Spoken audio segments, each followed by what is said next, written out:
Welcome to the Falmouth Chamber of Commerce. The Falmouth Chamber is dedicated to working on behalf of our members to make Falmouth a better place to live, work, and conduct business.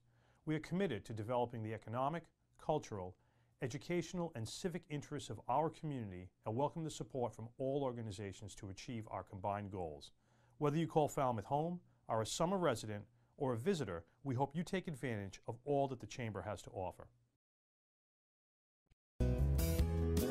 Carlson Printing for all your printing needs. 508-548-7303 or toll free at 1-800-696-7303. Our email address is carlsonprinting@aol.com. Carlson Printing for all your printing needs. Hosting services for fctv.org are provided by MegaNet Communications. MegaNet offers a wide array of internet services including Mega Backup Cloud Service, server colocation, T1, fiber, Metro Ethernet, as well as telephone services such as hosted PBX and digital voice. Their #1 goal is to keep your communications network up and running and allow you to focus on growing your business. 877-634-2638 or meganet.net.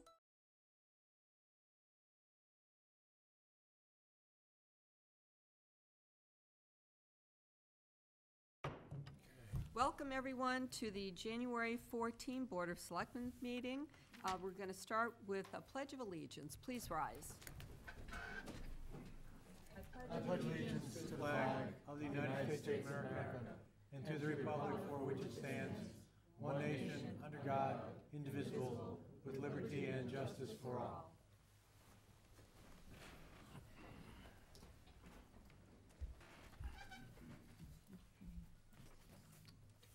Next, we have no proclamations, so recognition. Ms. Braga. Just two items tonight. One, I just wanted to recognize the work of the folks who are engaged in as volunteers on the Charter Review Committee. They have been doing some really heavy lifting. They've been meeting very frequently. I think they actually just met earlier this evening, and it's certainly something that really, I think at the end of the exercise brings a benefit to the town in terms of being able to reflect on how our government runs, how it can be improved, opening up that conversation about ways that, you know, our municipal governance is something that's living, it's not stuck in a static place, and there's room for it to kind of grow and evolve. So a huge thanks to the folks who are doing that. It's not an easy undertaking, but it really is something very important. And just a shout out for anyone of you who hasn't reached out with thoughts or comments to Charter Review. They are absolutely looking for input. I know they've sent out surveys. They've reached out to a lot of individuals, but any thoughts that people have, I hope that they would share them with that committee. And then just a recognition, I just wanted to say thank you to Bill Peck. He has been on Solid Waste Advisory for quite a while. He did send a letter of resignation. And he notes that it's been a rewarding experience, and I just want to thank him. Again, another important committee, and Billy Peck has been really contributing to that for a while, so we thank him for his service, and there will be openings, so we need people who are interested in delving into that important matter. So just thanks to him, and hopefully someone will be interested in stepping into his shoes. Very nice. Next we have announcements. Doug and Sam, I know you were at the Needle Exchange listening session. I don't know if you wanted to mention anything. I was working, but I did watch the FCTV recap. Oh, I'd just like to thank all the people that came out and made thoughtful comments and kept it civil, and it was very productive. Great. Town manager also was there. Any other announcements? Okay, then. The next item on the agenda is public comment. It's an opportunity for anyone in the audience who wants to speak for 2 minutes. That will do a total of 10 if needed. This will be on an item that is not on the agenda. Mr. Finneran, you're up first.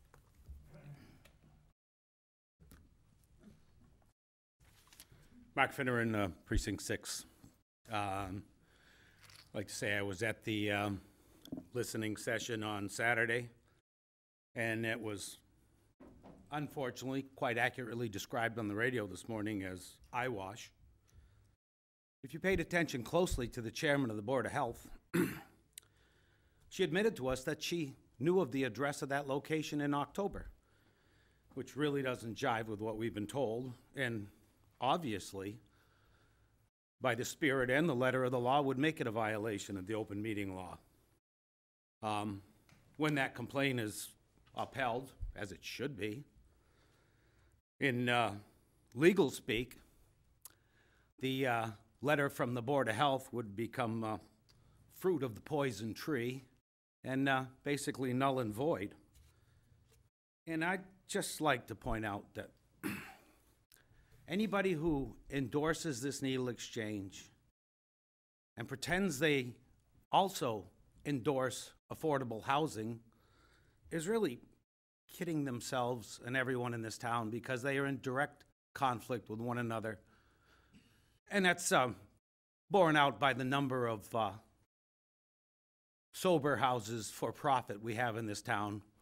And if the needle exchange is there and Gosnell continues, and they are searching for another location in this town, that will fill out the trifecta, and it will basically make this town destination for opioid withdrawal. And as I say, it will take away housing from the people in this town that want to live here and give it up to people that are just transitioning through, and I think that's wrong. We've Thank done you. more than enough. Thank you, Mark, that's your time. Al?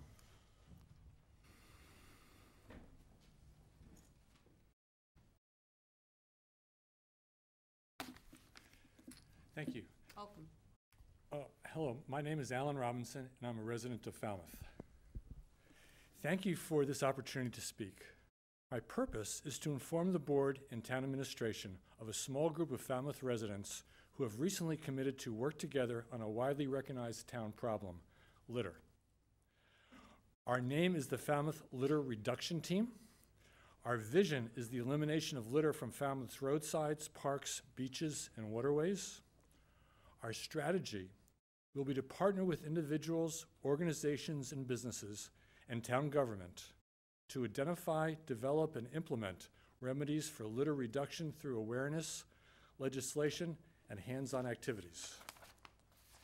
After learning that the agenda for tonight's meeting includes consideration of certain items with respect to litter, the team agreed that now would be the appropriate moment to introduce ourselves to you and the public.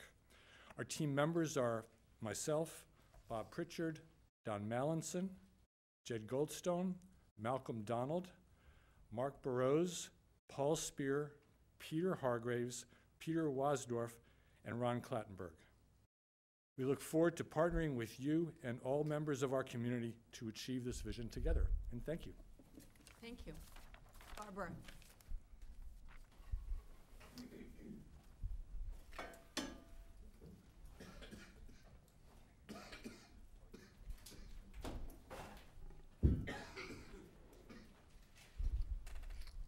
I wonder if we should save the nips for the agenda item, Well, let me just have them because here. I'm really, really strict on that rule.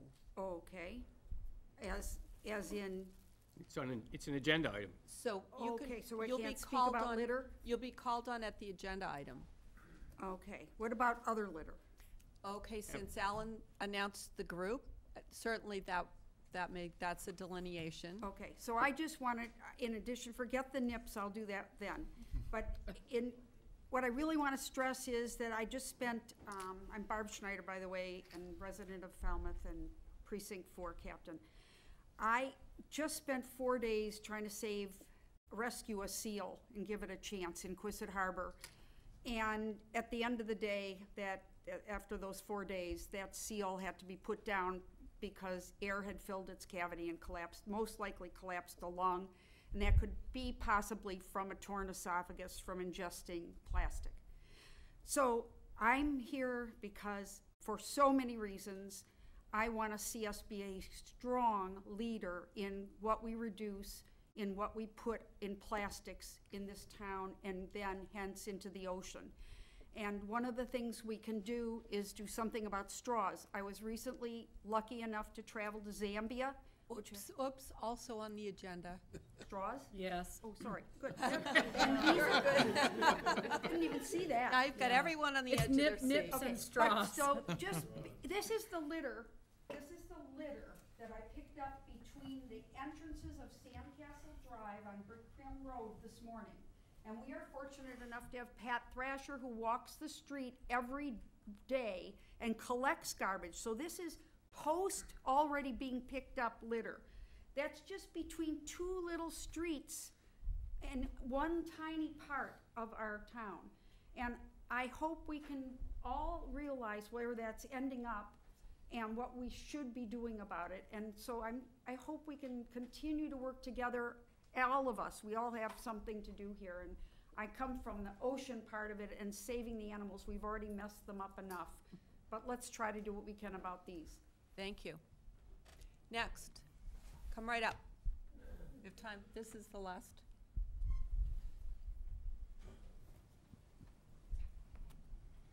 Welcome. Thank you, Madam Chair. Grant Walker, 71 Philadelphia Street. I'm here to comment on climate change as an emergency for Falmouth. As I understand it, in Massachusetts, a state of emergency can be declared in the event of a disaster or in advance when there is evidence that a disaster is imminent. When a state of emergency is declared, government officials may implement travel restrictions, order evacuations, impose curfews, or take other extraordinary actions to protect public health and welfare, including the taking and using of property. Exceptions are made to existing laws, policies, and practices. Choices are made. Personnel and material assets are deployed or set aside as needed. If personnel and material assets are available and functional and relevant, chances of dealing with an emergency are, of course, much better. Well, the October 2018 report from the Intergovernmental Panel on Climate Change pointed out that there is less than 12 years left to do what we have to do if we wish to survive the hazards of that are being intensified by global warming. And now a January 9th article in the peer-reviewed journal Science has reported that the oceans are heating up 40% faster than previously estimated, and that ocean heating is a critical marker of climate change because an estimated 93% of the excess solar energy trapped by greenhouse gases accumulating in the atmosphere goes into the oceans. The draft of the Cape Cod Regional Policy Plan available online states that Cape Cod's 586 miles of coastline Pardon me, tidal your 2 shoreline minutes is already at up. risk due to flooding and erosion. Thank you, and I know you wanted that addressed. Thank you very much. That was a good comment. Thank you, everyone. You have something for us? Yes. Thank you. Thank you. Thank you. Next, we have on the agenda whether to approve an application for 7 special one-day all-alcohol liquor licenses for the Falmouth Theater Guild Highfield Theater at 58 Highfield Drive, January 18, 19, 20th, 25th, 26th, 27th, and February 9, 2019. Move approval. Second. All those in favor? Aye. Unanimous. Next, we have whether to approve an application for a common victualler license, Dunkin' Donuts, 1184 Sandwich Road, East Falmouth, for 2018. I move approval.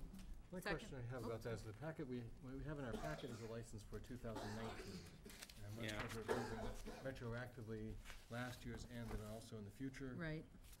Which I guess is what I would make the motion is that we're approving both of them and happy to receive the permit fee for both of them also. I would second that motion then. All those in favor? Aye. Aye. Thank you for that. Next, we have a motion to, whether to approve an application for a change of manager for Paul Harney Golf Club at 74 Club Valley Drive, East Falmouth. Is there a representative here? Okay. Anyone have any thoughts? No. This also does include a liquor license at Paul Hargett, is that correct? Says all alcoholic beverages, yes. Yes, it would, all alcoholic beverages, annual. I just always feel it's a little bit nice for when we haven't, you know, when it's sort of an alcohol issue, and we haven't really met the person or seen them and it's a change. Sometimes it's nice just to be able to put a face to the name and have a conversation. I'm not necessarily opposed to approving it. I just think in practice, it's nice to have someone show up for that. It's also on the checklist for the change of manager that they are supposed to be here at Right. this meeting, and so Right. they have been notified that it's encouraged for them to attend this meeting. Is that a request that it be held and that someone be asked to attend? I just think it's nice to have, again, not trying to make it difficult, but if we, you know, if that's our practice, and I think it's important to somewhat hold to the practice. So, All right, Mr. Suso will let those folks know that we'd like them to appear for their request. And we would carry it for 2 weeks. Correct. and just to note, I'm sorry, I just want to note that for the last two requests, even though they were, you know, substantially less cumbersome, there were representatives for both of those agencies here tonight, Dunkin' Donuts and from the Theater Guild. And thank you for that. Next, we have whether to approve an Eversource petition to install one pole number 86/10.5 at 15 Hinckley Road, east of Juniper Point Road. Just to mention that the engineering recommendation is to approve this, and we also, as the board, did receive an email from the abutter requesting that we approve it. So I think first time we've heard from abutters asking us to go ahead and do that. I would move approval. Second. All those in favor? Aye. All right. Oh, good. Next, we have whether to vote to approve Eversource petition to install two poles, number 460/14 and 460/15 at Dillingham Ave, east of Gifford Street. And I would note the recommendation of the engineering department is approval of that, of those two poles also. I would move approval. Second. All those in favor? Aye. Next, we have whether to vote to approve a grant of a license to the Woods Hole Research Center to install 3 groundwater monitoring wells on town property along the Coonamessett River. Did I see Dr. Gladfelder here? Oh, come right up, please. Christopher. Mr. Suso, I'm going to start with Christopher. Certainly. Welcome. So thanks. I'm Chris Neal, work at Woods Hole Research Center and a resident of Precinct 1. So this has been through the Conservation Commission. This is simply what the Conservation Commission told me I needed to do to get on the ground and install 3 groundwater wells. The purpose of this is to monitor the nitrate that's coming into the Coonamessett River watershed and river from the surrounding area, so that ultimately we can judge the effect of what a restored Coonamessett River would do to reduce nitrogen loads to the river. That's the purpose of this. And that's really important because that's a feeding river as it goes down to lots of other places, so it'd be important to have that information. Great Pond, it's the Thank you. largest single, the river is the largest single source of nitrogen to Great Pond. So it's going to be just as important for that. Any So it's questions? just to measure what's coming in to the better than we can do now. No questions. I think it's great. I think, No questions, I'm familiar with it, so I appreciate it, thanks. yep, Yes, thank you. indeed. Thank you. Note that the license also does, puts it on them to remove them when the project, at whatever time the project is done. I would move approval. Second. All those in favor? Aye. Thanks for Thank that. Next, we have whether to vote to accept a donation from Color Graphics in the amount of $644 to the Recreation Department donation account. I'd move Any approval. questions or, okay. Is there a second? Second. All those in favor? Aye. With gratitude. Thank you. That's Yes, great. indeed. Next, we have whether to vote to accept a donation in the amount of $2,000 from Priscilla Garrity, President of Rand Atlantic Cape Cod Realty, to the Falmouth Affordable Housing Fund. I would Move move approval. I would move the Board of Selectmen acting as trustees of the Falmouth Affordable Housing Fund accept a $2,000 donation to the Falmouth Affordable Housing Fund from Priscilla Garrity of Rand Atlantic Incorporated. Second. All those in favor? Aye. Thank you, Ms. Garrity. Indeed, thank you. Very nice to have that ongoing commitment from her. Next, we have whether to vote to approve certification of estimated summer resident population as of July 10, 2019. Mr. Suso. Thank you, Madam Chair, members of the board. Annually, the town clerk is responsible for providing an estimate of summer seasonal population for the year to come.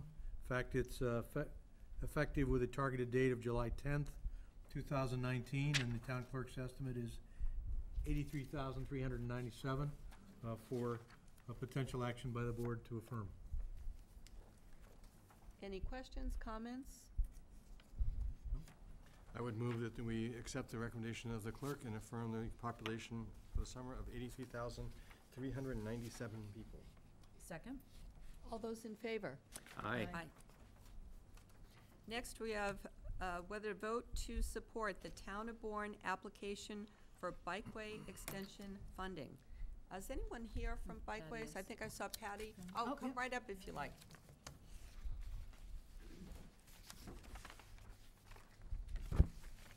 Welcome.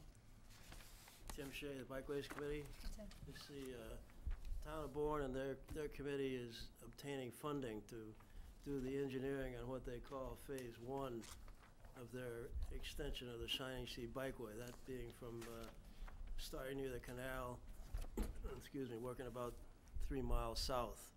And the reason they're starting there is the railroad right-of-way is sufficiently wide that they can put the bike path in alongside the existing rail bed without dealing with the issue of whether or not to take up the rails.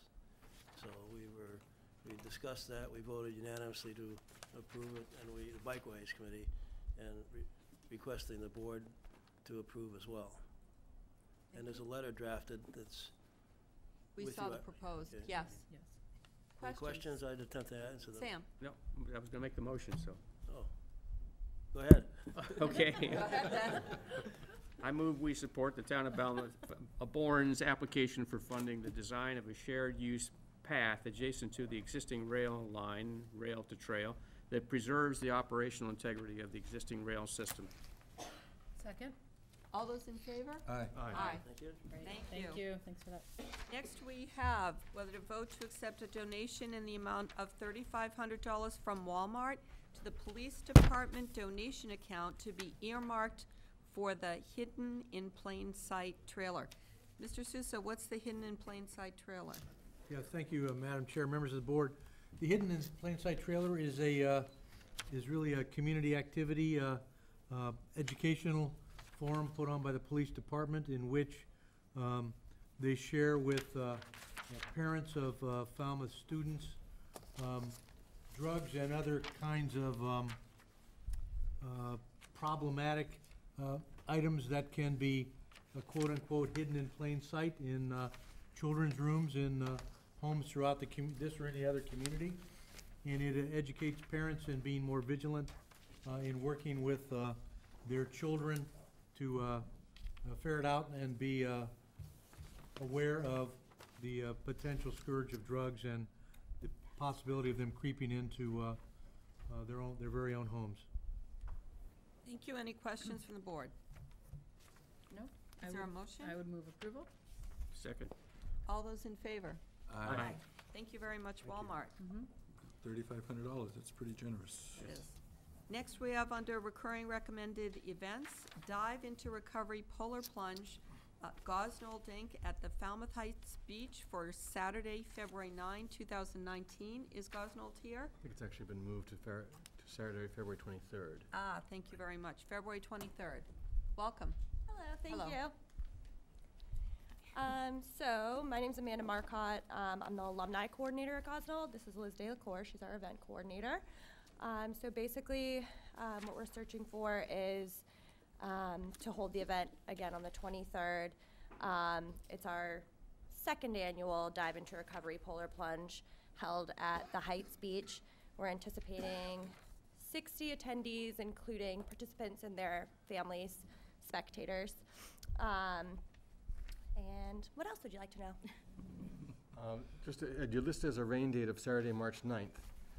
And I guess I assume that would mean rain, snow, inclement weather date. Yes, correct, yes. Anything would preclude it from being as popular, but maybe not, I mean, cold is part of the deal of it anyway. So. Sure, we've done it with icebergs, like floating amidst the shore, so. I mean, rain might we'll mean be it's fine. warmer than. Might be Yeah. warmer. Yeah, Might want the exactly. rain. But just it gives you the flexibility to reschedule it to the 9th, if that's what you just said. Yes, please. Any other questions? No, I'd move approval. Second? All those in favor? Aye. Thank you very much. Thank you very fun. much. You can sign up to participate on our website. Right, do that. Right, exactly. Okay, I think we probably have time for moving to the 7:45 business. Vote to adopt the fiscal year 2020 budget and submit it to the Finance Committee. Does anyone have any questions? I note that Finance Director Jennifer Petit is here. If anyone did have questions, it was very comprehensive, very well organized. We had a good report at our last meeting. I think we had some questions. So, no, I don't think, I'm all set with it. I'm ready to go. Yep. and I would move that we approve and submit the FY 2020 budget to the Finance Committee for their review process to begin. Second? All those in favor? Aye. And just so folks know, this will be, now that we voted it, it'll be on the website. Correct. At some point this week? Yes. Okay, in the next day or so. Yeah, So people the can, next day or two. can take a look at We'll it. have it posted. And again, as we noted last time, Finance Committee is now going to delve into this, so if people have further concerns, certainly you can reach out to us, but Finance Committee will be taking a look at this for quite a while. And their first meeting is this Wednesday. Great. And right before the 7:30 hearing, we'll go to number 6, which is whether to approve the 2019 annual license renewals, Common Victualler by Peel Pizza Company at 31 T-Ticket Highway and Dunkin' Donuts 1134 Sandwich Road. Move approval? Second? All those in favor? Aye. Great. Next, I'll read the, Actually, the only question I have on the Dunkin' Donuts Yeah. one is that the same one that we just approved at a different address, 1184 Sandwich Road? Are they really that close to each other? Or I is think there, there must be a typo. is there a typo in it? Typo. All right, so I think we should just check to make sure that last one that we voted on is actually the correct address. Yes. We'll confirm the address. and I know one of them had a sticker for 2018 and the other one for 2019, Yeah. Right. so Yep. I think the addresses were just we'll not just kind of, matching up. exactly. And could I just ask a non-agenda question? Peter, do you know if there's any way to make this room any warmer? He's been working on it. Okay, I have you've the been trying to- thermostat, I have it on 77 at the moment, Okay. so they're still in the process of fine tuning and adjusting the system, and Okay. today seems to have been a bad day. Yes, okay, just checking. Thank you. All right, I'll read the notice for the 7:30 hearing.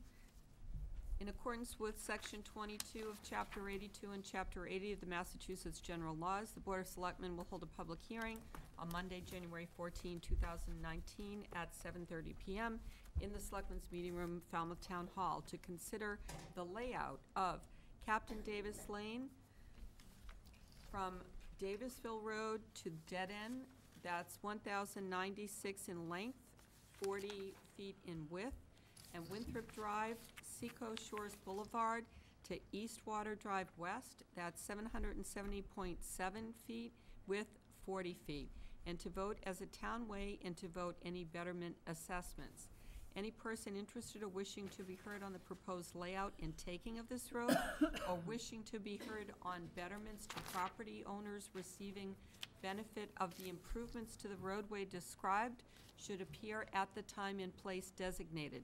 Preliminary plans of the proposed layout of the above-named road and betterment estimates will be available for public viewing in the office of the Town Clerk, Falmouth Town Hall, 59 Town Hall Square, Monday through Friday, 8 a.m. to 4:30 p.m. per order of the Board of Selectmen, having been printed in the Falmouth Enterprise, Friday, December 28, 2018, with a copy to abutters. Mr. McLaughlin, welcome. Thank you, Madam Chair.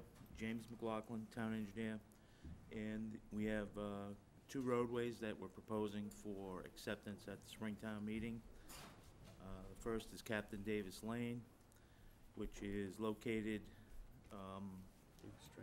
off of Davisville Road, down at the southern end of Davisville Road. It's about 1,100 feet and heads towards Boards Pond. There's an aerial of it. So it runs, as I said, about 1,100 feet down to a cul-de-sac just before Bourne's Pond. The layout has 18 abutters or 18 homeowners along the roadway itself. And the estimated cost for bringing it up to town standards, which involves a reclaim of the existing pavement, which is in very poor condition. There are a lot of sections that are broken up and a lot of potholes, and there is no drainage in the existing street. So the work would involve reclaiming the paved way and adding drainage, which there is none at this point in time. And the estimated cost is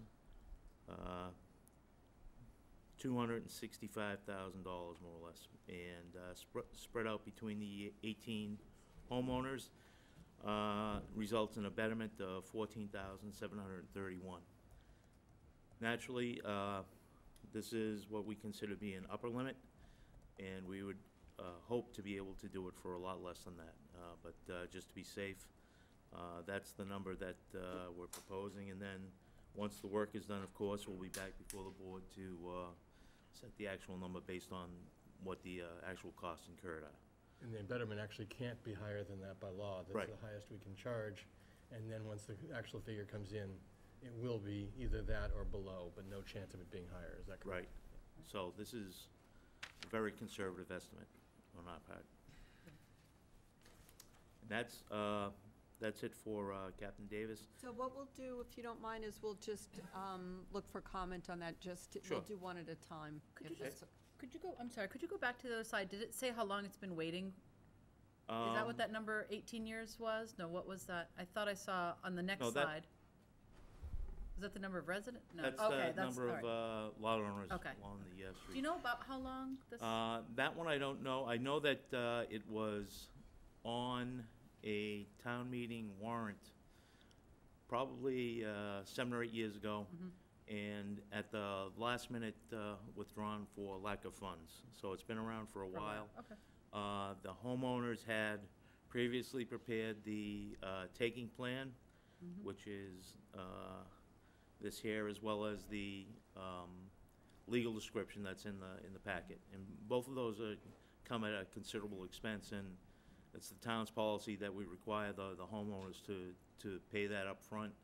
So they've already expended that money and had expended it, as I said, probably 7 to 10 years ago. Great, thank you. Thank you. Any more questions from the board?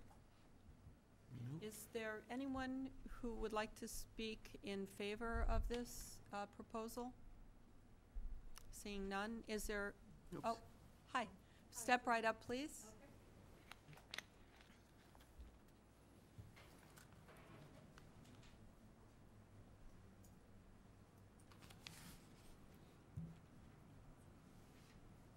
Welcome. Thank you. When I moved onto the street 6 years ago, the neighborhood, Wendy Vogel, Precinct 4, Captain Davis Lane. When I moved to the street many years ago, they had talked about how they were the top of the list, and then it had all fallen apart. So they've been waiting a long time. It's a street that is probably 80% year-round residents, a lot of retirees. One of the folks who's going to treatment every day, the potholes are a problem for the van that comes to pick him up. So it's just we've been patching the potholes ourselves with, well, we, meaning my husband, has been putting gravel in them for a couple of years just to try to keep it safe. So it would be greatly appreciated if this would go forward. I think that it's unanimous on the street, everybody in favor, as far as I know. That's really great. Thank you. Thank you. Anyone else in favor? Please. My name is Frank Lonis, and I'm one of the 18 or 20 owners on Captain Davis Lane. I would like to go back in all fairness to what has gone on, to the fact that we had an association many, many years ago, and we were led to believe by Heather Harper. She gave us a sheet of paper and said that if we did all the logistics, meaning pay for the survey of the street, surveying, the engineering report and plan, which was prepared by licensed engineers in town, and did all this, that we would be put on the list, and it was first in, first out. And so we did that. I was co-chairman of that group, and we got an outside consultant. We had a lawyer that helped with us. We probably put in $6,000 or $7,000. As a matter of fact, I think the not the WPA, the Works Commissioner used our plan for what they're going to do, and we paid for that. So we went through the process and, oh, pardon me, and presented it to them. We were put on the list. We were about 11th on the list.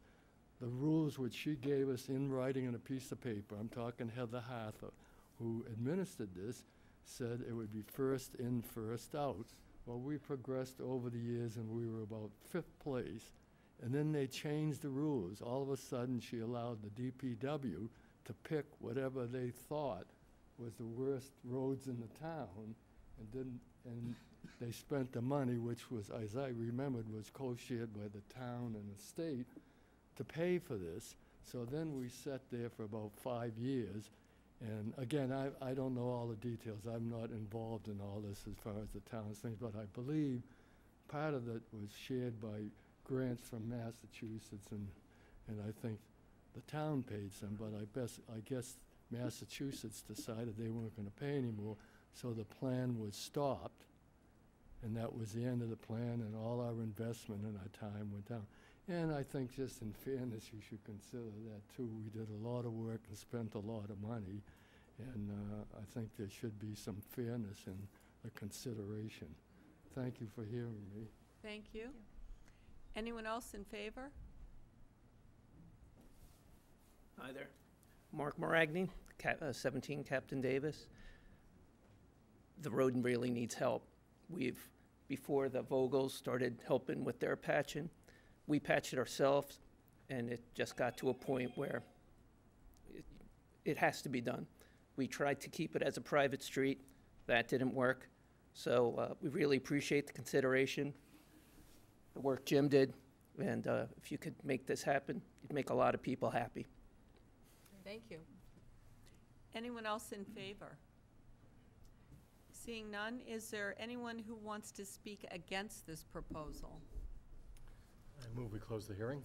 Second? All those in favor? Aye. Aye.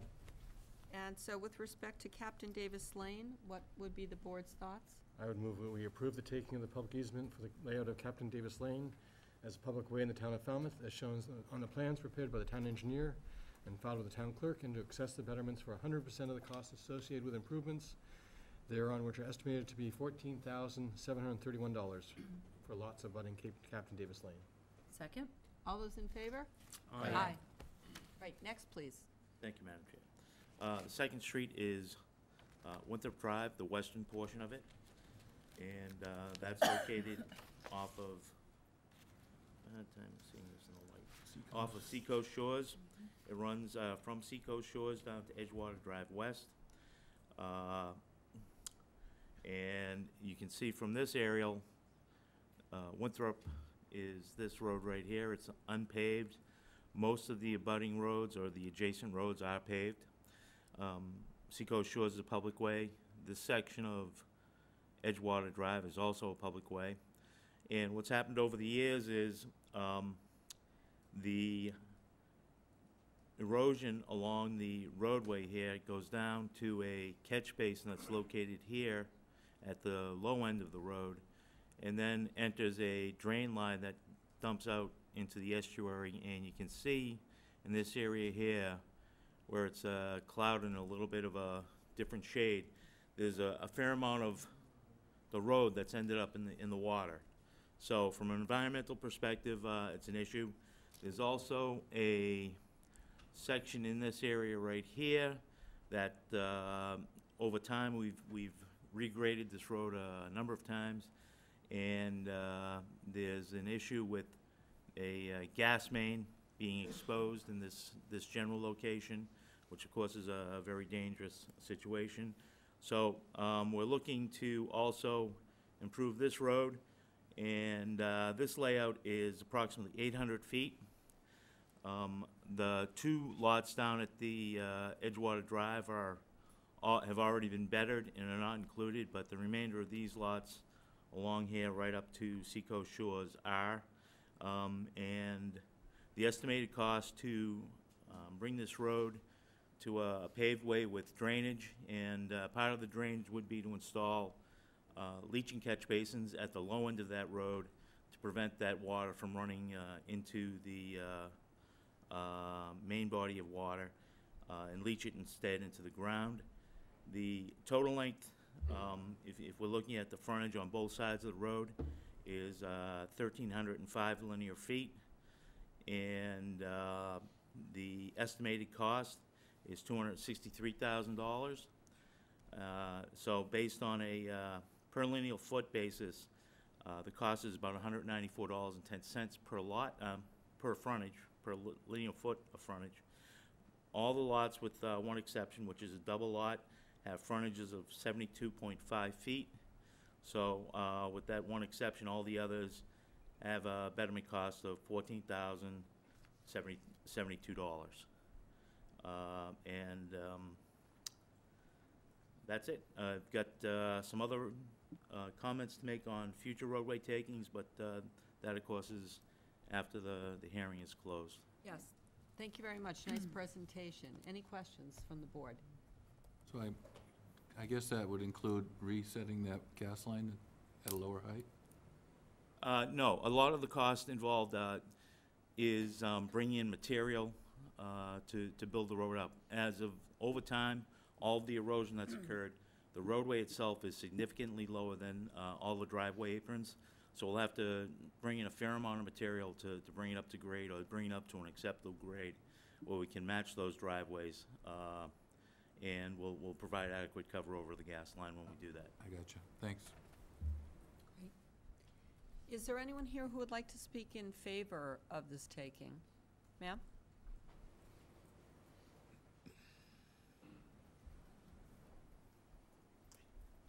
Welcome. Hi, thank you. My first appearance at town meeting in Falmouth. I'm a newcomer. My name is Cynthia Larora, and my husband and I purchased last spring. And I'm quite familiar with Mr. Suso because he used to manage our town back in Framingham. We miss him. Anyway, I'm here to speak in favor. Apparently, the neighbors have been working on this for 10-plus years. And I think things were put on hold for a while, and some paperwork got messed up or mixed up or lost. So at this juncture, when we moved in, I was amazed at these, for some reason, one weekend when I saw the house, it wasn't so bad. Then the next time I went, like a couple weeks later, there were these big potholes, and the suspension on your car just takes a beating. And then I noticed this summer it was particularly dry. The dust, it's like the Dust Bowl of Oklahoma. It's like a miniature version of that. And then a river runs through it, that other movie with Brad Pitt, that was like running through my yard. I'm the low point on the street, on the double lot, and I'm perfectly willing to invest whatever, funding necessary to fix that road, because it really is difficult to, all kinds of debris washes onto my lawn, and then what's particularly disturbing is the runoff that goes into that estuary, because that's, non-point pollution, and there are EPA, DEP regulations. So my only question is, what would the next step be if this were to be voted on favorably tonight? What would the next step be after this? Would just go directly on the warrant? Mr. McLaughlin or Mr. Suso, who wants to tackle that? Well, it next goes to town meeting, subject to this board placing it on the warrant in a few weeks when you determine the composition of the warrant itself. That's Yes. anticipated. Okay. So there are no other committee approvals or any other, nothing? Buck stops here. It's been to Okay. planning board Except for already, town right? meeting. Well, town meeting Okay. vote. All right, great. That's all I have to say, and I'm hoping that you guys will vote, favorably. We drove from Framingham just for this meeting tonight, and it was that important that we get this road fixed. And I just want to thank Town Manager Suso and Engineer McLaughlin for their guidance, because sort of like wending your way through the process, we had to get all the neighbors to agree and pay for a plan, of the road. And it wasn't easy to get on the docket for some of these engineering companies. They're all very, very busy. So I want to thank you very much for all your help. Thank you. Appreciate that. Thank you. Welcome to town. Chair, can I just ask one question? Please. Just to point out, I think you did mention that you knew it's a double lot, so it will be a double assessment for your lot specifically. Great, okay. Anyone else who would like to speak in favor? Sir. Hi. Welcome. My name is, excuse me, Adam Pierce. My wife and I recently moved into 26 Winthrop Drive, but my wife's family has owned the house since the 70s. So they've lived on that street since the early 70s. They built the house. They've seen Seacoast Shores grow up over the years.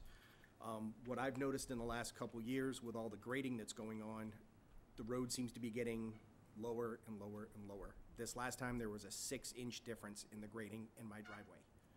Okay, so now there's overall from the road to my driveway, it's about a 9-inch difference. Okay, so that I have to drive up over a bump to get into my driveway. And my neighbor here, I notice every time that it rains, she's got a 2.5-foot puddle in front of her driveway. Okay, every single time it rains, because the water just goes right down, sits right in front of her driveway. So it would be really great if we could get this road paved and get everything taken care of. Thank you very much. Anyone else in favor? Come right up. It's Frank. Oh, sorry, Mr. Duffy.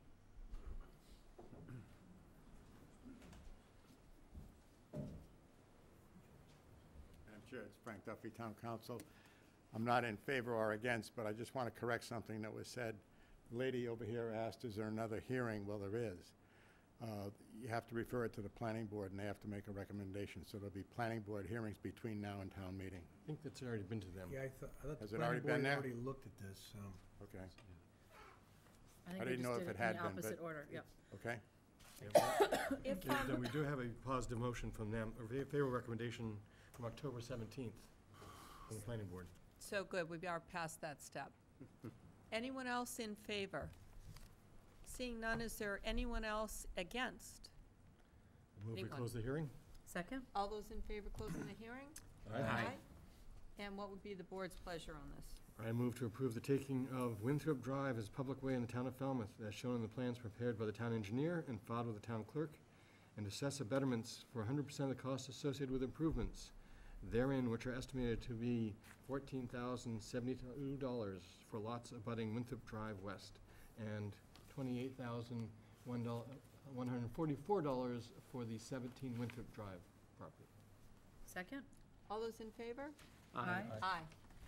Nice presentation. Please continue. So, the last time that we had discussed these road acceptances, the board had asked that we take a look at the remaining streets that are on, or were on various lists. So, what we did is put all the information that we could and compiled it into one large database, and also looked at a way of ranking those roads in terms of a number of factors to come up with some type of a system to address going forward. And so we have a draft of what we think would make sense, but obviously it's subject to approval of the board, as well as I would think the planning board also might be involved. Currently, we have 40 roadway petitions, some of them dating back to 1999. And the total length of all of those roads is 71,645 feet. So one of the questions that had been asked is if we could look at a 5-year plan to get all these roads completed. And that's would be a substantial undertaking and averaging about 14,329 feet per year. The 2 streets that we just closed the hearings on are less than 2,000 feet. So it's an effort that's 7 times what we're looking at here, or at least looking at for this current town meeting. What we did is we put together a criteria to score each of the roads A couple of them are pretty straightforward, whether or not there's a taking plan and a description. As one of the homeowners mentioned, there's some considerable financial outlay that is cash out of pocket that has to be done before making it onto the list. Also, the percentage of abutters that sign off on it. Right now we have a policy that 51% are required to sign off. The last two streets that we just had hearings on had close to unanimous signatures for both of the streets. We also included points for bus routes. There are a few streets, in fact, the street at the top of the list, which I'll get to next, has 4 bus routes on it. We also looked at road classifications. For example, cul-de-sac or a single access limited roadway would be a low scoring road versus a sub-collector in a subdivision that's sort of a main road, and then a larger collector type road, and then of course an arterial street in the town. The arterial street, of course, being the higher ranked. We also looked at safety. An example of that is, of course, Winthrop Drive West and the gas line, but also there are a number of streets that have significant potholes or dangerous roadway conditions that some of the people have mentioned today. And some of those provide access to a significant area of residents that would impede emergency vehicle access. We also looked at environmental impacts. Again, Winthrop Drive is a good example of that. A lot of our streets are adjacent to waterways or wetlands, and some of these roadways are causing erosion or degradation of the resources. An 8th item that we did not include, but I'm thinking that we should, is the wait time. As I mentioned, there are some streets that have been on since 1999, so I think it would be worthwhile to go back and add some scores for that. Anything that's, say, 16 to 20 years would have a score of 3, and 0 to 5 would be 0, and so on for 2 and 3, 1 and 2. Those are the criteria that we came up with. I'm sure there are others, and naturally we'd be interested in hearing what other things maybe people want to consider. But based on that, and just to get the conversation started, that's the criteria that we went through and the scoring that we went through. And so this is the first page, and I apologize that it's kind of hard to read, but the first page of the 40, the number 1 street right now with the score of 11 is Duran Drive, and that's primarily because of the bus routes, which there are 4, and also the safety aspects of it, where it provides access to a larger subdivision. And then the other issues that we consider, of course, are the date of the petition and the percentage of people that have signed off on it. And on the farthest column, we've got the running total of lineal feet. So, as I mentioned, if we were to complete this entire list in a 4-year period, a 5-year period, we'd have to be improving or approving about 14,000 lineal feet of road every year. So, setting it up this way, we're able to just go down this column on the far right here and go down, and when we get down to 13,810, that would be close enough to the 14,000. That would be the first year. So that would be 1, 2, 3, 4, 5, 6 streets. And, you know, depending on the cost involved, it could be, if we use $300 a foot, we're looking at total cost over the 70,000 lineal feet, we're looking at $21 million. If we get it down to $150 a foot, which is probably about as low as we would get, we're looking at $10 or $11 million over a 5-year period. So that's how we'd end up having to split it out, and But the so one we've thing, got with the betterments we'd be getting, it's not all outlay from the town. The initial outlay would be from the town, and then wouldn't the betterments then replace that fund every year, so that you would actually then have that, if we did 1 year of whatever you took, maybe, I think if you did $1 million, the betterment would start coming in. I mean, you wouldn't get all that money that year, but you would start refunding the betterment fund to be able to do it. correct. I think the way that it's been set up to date, I believe, is that the bonding is perhaps a 25-year period, and the betterment is a 20-year period, so there's a little bit of a lag in terms of recovering all that money. And that's what's, I believe is what's happened in the recent past, is the initial bonding of about $2 million was eventually exhausted, and there was a period of time when it took a while for the betterments to catch up and start to replenish that fund.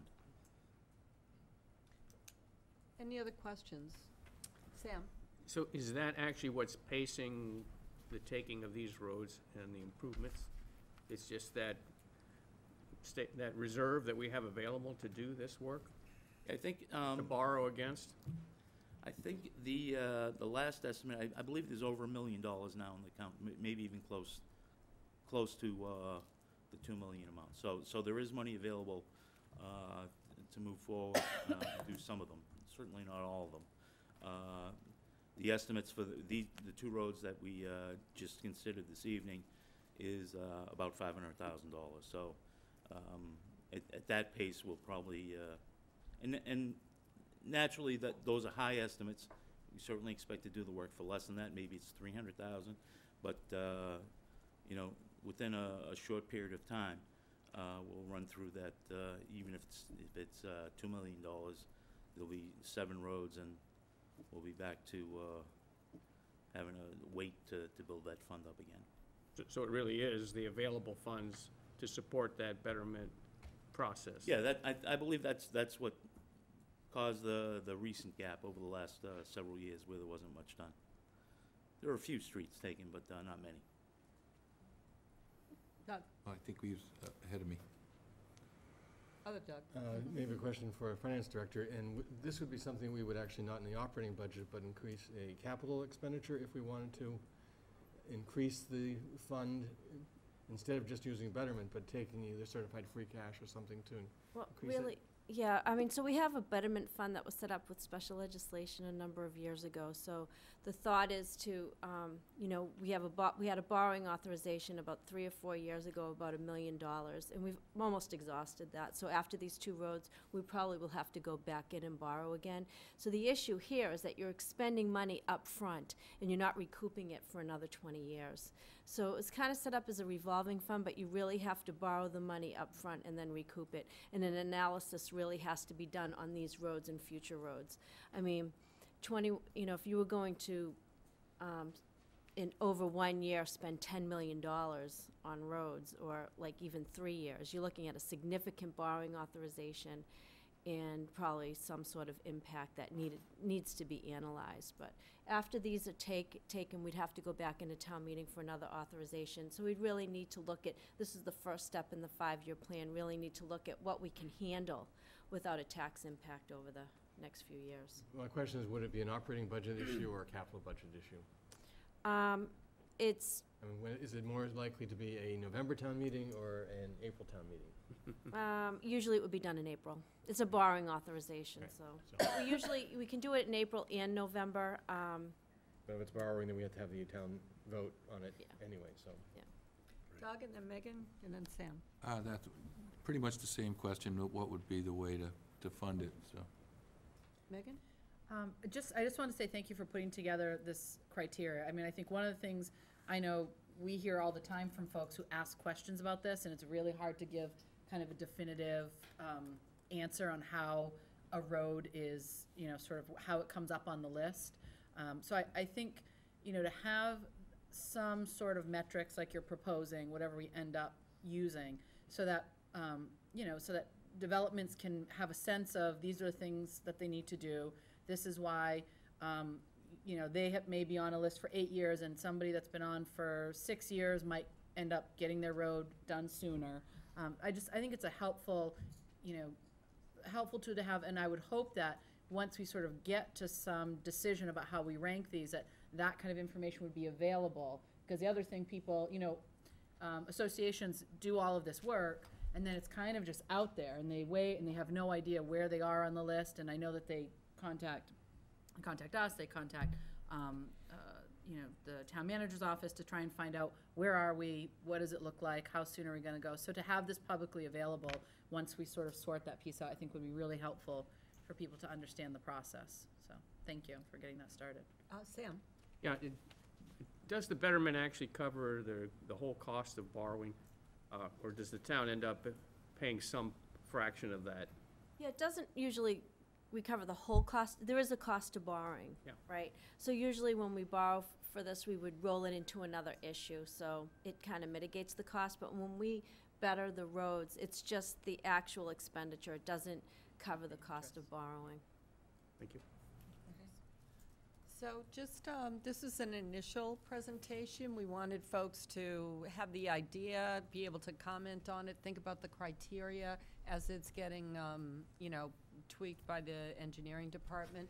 And so I think you'll, you know, be seeing it at more formal, more formalized with more financial aspects included over the next several months. So thank you very much, Jim. Terrific presentation, very helpful. One of the, just, in your last item was that could possibly put in a waiting time, and I guess I would encourage that if it is possible to go ahead, and I do think the ones that have been there for a long time, if they can get a point or two, however many you determine, I think that's a good idea. Yeah, no, I agree. One of the things that, you know, took us a while to get this together, Scott from our office had come over, and I think probably got some boxes that were downstairs, and there was a lot of information that he went through, and right now, the good news is we have he developed a pretty significant database with all kinds of information. So if we want to tweak some of these criteria or change things around, it's very easy to go into the database and modify those factors or those numbers to come up with a new ranking system relatively quickly. So now that we have all that information, I think it'll be a lot easier to move forward. Great. Thank you very much. Thank you. Thank you. Great. The next item on the agenda is a discussion and vote on moving, repurposing, or dismantling the wind turbines. Options to include Wind 2 to alternative Falmouth wastewater site or a site outside of Falmouth. Wind 1 to a site outside of Falmouth. The way this is going to work for folks that are interested, the town manager and the finance director will make initial introductory comments and provide some information. We also have a report from a study done by Wesson and Sampson that will be outlined. Questions will be taken from the board, and then there'll be a 10-minute period for public comment, limit of 2 minutes per person. If there is anyone here other than the newspapers who would like to record either by voice or video or any other means, please raise your hand. Okay, seeing none. Thank you. Mr. Suso, do you want to kick this off, please? Certainly. Thank you, Madam Chair, members of the board. We put up a PowerPoint slide just in its briefest form. As you've noted, certainly more discussion to come.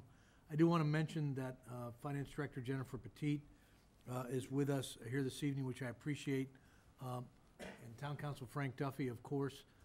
We also have Steve Weah, who is the consultant from Weston and Sampson, and the board will recall that Steve joined us back in October of last year and presented the formal report on potential relocation of Wind 2 and repurposing of Wind 1 that was promptly posted on the town website and has been available for public inspection since that time.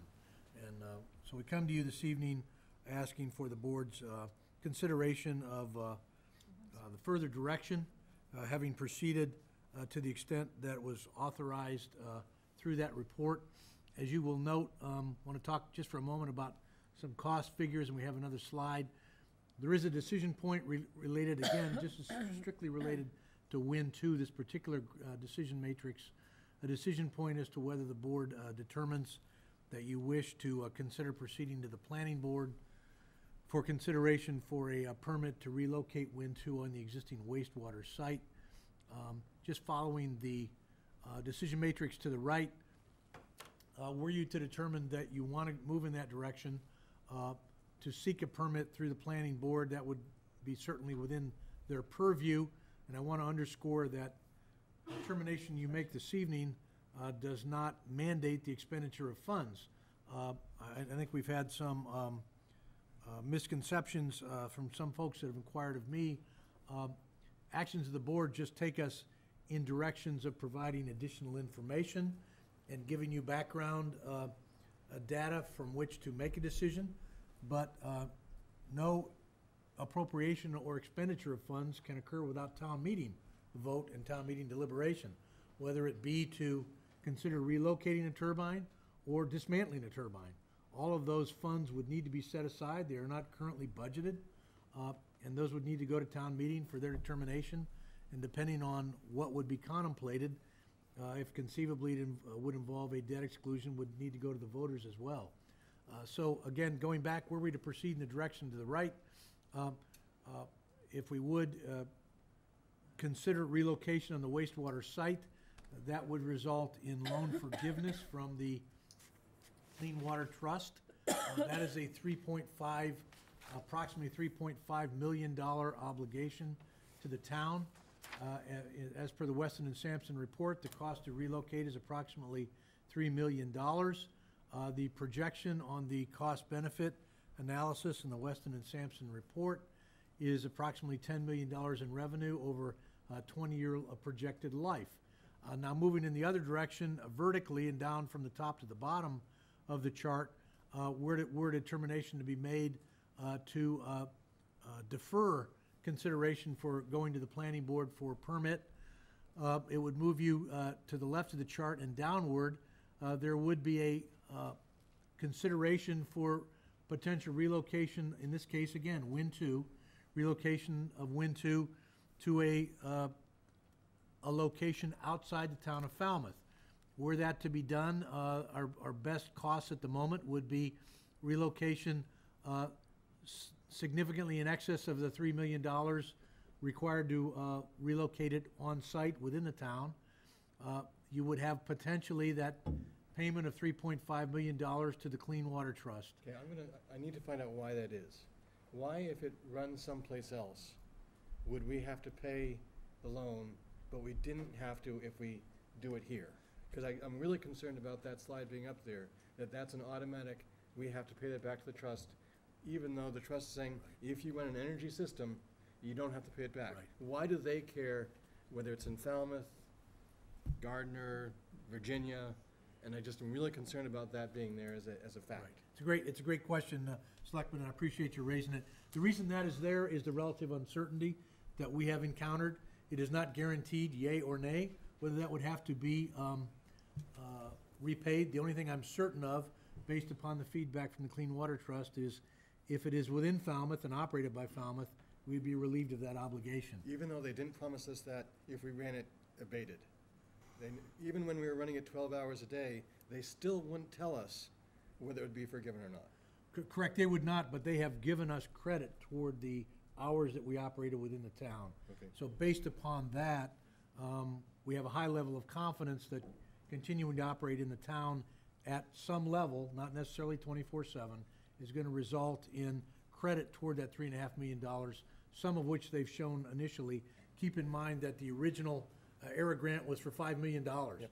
So that is now down to $3.5 million based upon even the throttled back operation of Win 2 to the current time. Okay, So again, that second box, great question, is based on that relative level of uncertainty. And I know the board will recall, even though I reached out to the Clean Water Trust some time ago asking for confirmation of relief exactly in the scenario that you laid out, Doug, they declined to give any definitive information, and their response essentially, I'm paraphrasing, was, once you reach an agreement with a third party, we will assess that and let you know, which obviously is not sufficient to give us the kind of confidence we need, unfortunately. So, again, I'm planning to continue in periodic touch with the Clean Water Trust, and will continue to pursue that critical question, which is very important. I appreciate you bringing it up. Moving again to the bottom of the table, that would there would be a loan, the loan to repay, $3.5 million. There's a cost to remove Win 2 from its current site. The Weston and Sampson estimate was $500,000 to $1 million per turbine to remove. Obviously, a high level of uncertainty there. It would have to go through procurement in the case of both Win 1 and Win 2, and obviously funds would need to be appropriated by town meeting to allow that. And then again, that lost and the cost benefit, the loss of a potential revenue over a 20-year period. So, that cost is carried down on the left-hand side as well as on the right-hand side. And we have a couple of other slides that give some information that was, just as a reminder, that was presented to the Board of Selectmen back in October. And if we can flip over to that, Peter, I can jump onto that. I think that last bullet point is really not relevant anymore anyway, because these things are not going to provide revenue to us regardless, right? They potentially could. That's the point that Doug made. One of the possibilities would be, for example, if it's moved elsewhere and the agreement is that we would get credits from the running of the turbines outside of Falmouth. So that's what that idea That would have to be negotiated and part of the procurement process. Okay, thanks. These may look familiar because back in October I presented these to the board at the same time as Steve Weah presented the Weston and Sampson report. Again, it includes these same cost figures that you just saw, but in a little different form. These are the dollars we're facing for Win 1, just to separate the two. Again, keep in mind, Win 1 does not have a permit to operate, and working with town council and the building commissioner, Win 1 does need to be relocated outside the town of Falmouth. I have an updated assessment due to the building commissioner. I believe it's by May, the end of May of this year, in terms of what is yet to unfold. Again, the estimated cost to dismantle, decommission, and remove Wind 1 is between $500,000 and $1 million. The estimated remaining bond payments, this is an unavoidable expense, unfortunately, on Wind 1. That is 11 years of bond payments averaging $330,000 per year, because the town of Falmouth at that time went out to borrow to finance the acquisition of Wind 1. So total cost related to the relocation, the dismantling and removal of Wind 1 is between $4.1 million and $4.6 million. Can I interrupt again? Certainly, please. So the first item, the estimated cost to dismantle of $500,000 to $1 million. I understand that. The other one, and we can't do that without funding from town meeting, for that one. Correct. The other one actually already is funded through town meeting and is already going to happen no matter what. So I still get a little bit worried about putting that in there as a cost of dismantling it, because that cost, there's nothing we can do about that. Understood. We can hope to get income to offset it someplace, but that cost is happening, and the town has voted for that cost, and it's already within our operating budget every year to pay that. And so, to have that even be a part of our debate, when we can't debate it, we can't do anything with, right. It's a given. Got it, yeah. The only, and there really is not much to debate as it relates to Wind 1, because it has to be removed and relocated. Right. So the only issues there are, can it be relocated and operated functionally at a different location, or if the market is insufficient, just dismantled and potentially removed. And I think, while your point is taken, Doug, I think it's helpful for folks just to see some of the numbers. That, there are some folks who obviously have followed this, and these are all numbers that they can calculate on their own. They've seen these many times. But for folks who are just wrapping their head around what numbers look like in regards to this entire situation. I think it's helpful just to have an idea of what the town has invested and is gonna have to pay. And yes, we can't, there's nothing to really debate much, you know, the bulk of this is already done. Excellent point. I've seen the numbers so often. Yeah. Indeed you have, yes. And would we still want to consider possible use as a cell phone tower, removing the mechanical parts and salvaging the Yeah, tower? An excellent point. That was noted, as you know, Doug, in the Weston and Sampson report as well. And that is potentially, could be considered through the procurement process to determine whether or not there is interest on the part of the private market to utilize that for repurpose it for a cell phone tower. Were that to be the case, obviously, we would come back and be discussing that with the board as part of the alternate disposition of the asset. Were that to be the case, conceptually, the nacelle, I believe it's called, Steve, with your, yeah, Steve's shaking his head, and I want to make sure I had the correct term. Thank you, Steve. The nacelle of Wind 1 would have to be removed, and then the tower would remain for potential utilization for cell phone purposes if we have adequate interest shown to do that. So that would remain in our universe of options as well. Excellent point. And we'll jump to slide number 2 with my colleagues' help there. Thank you, Peter. Again, these are the numbers you've seen on Win 2 in a little different form. The estimate from Weston and Sampson, a little over $3 million.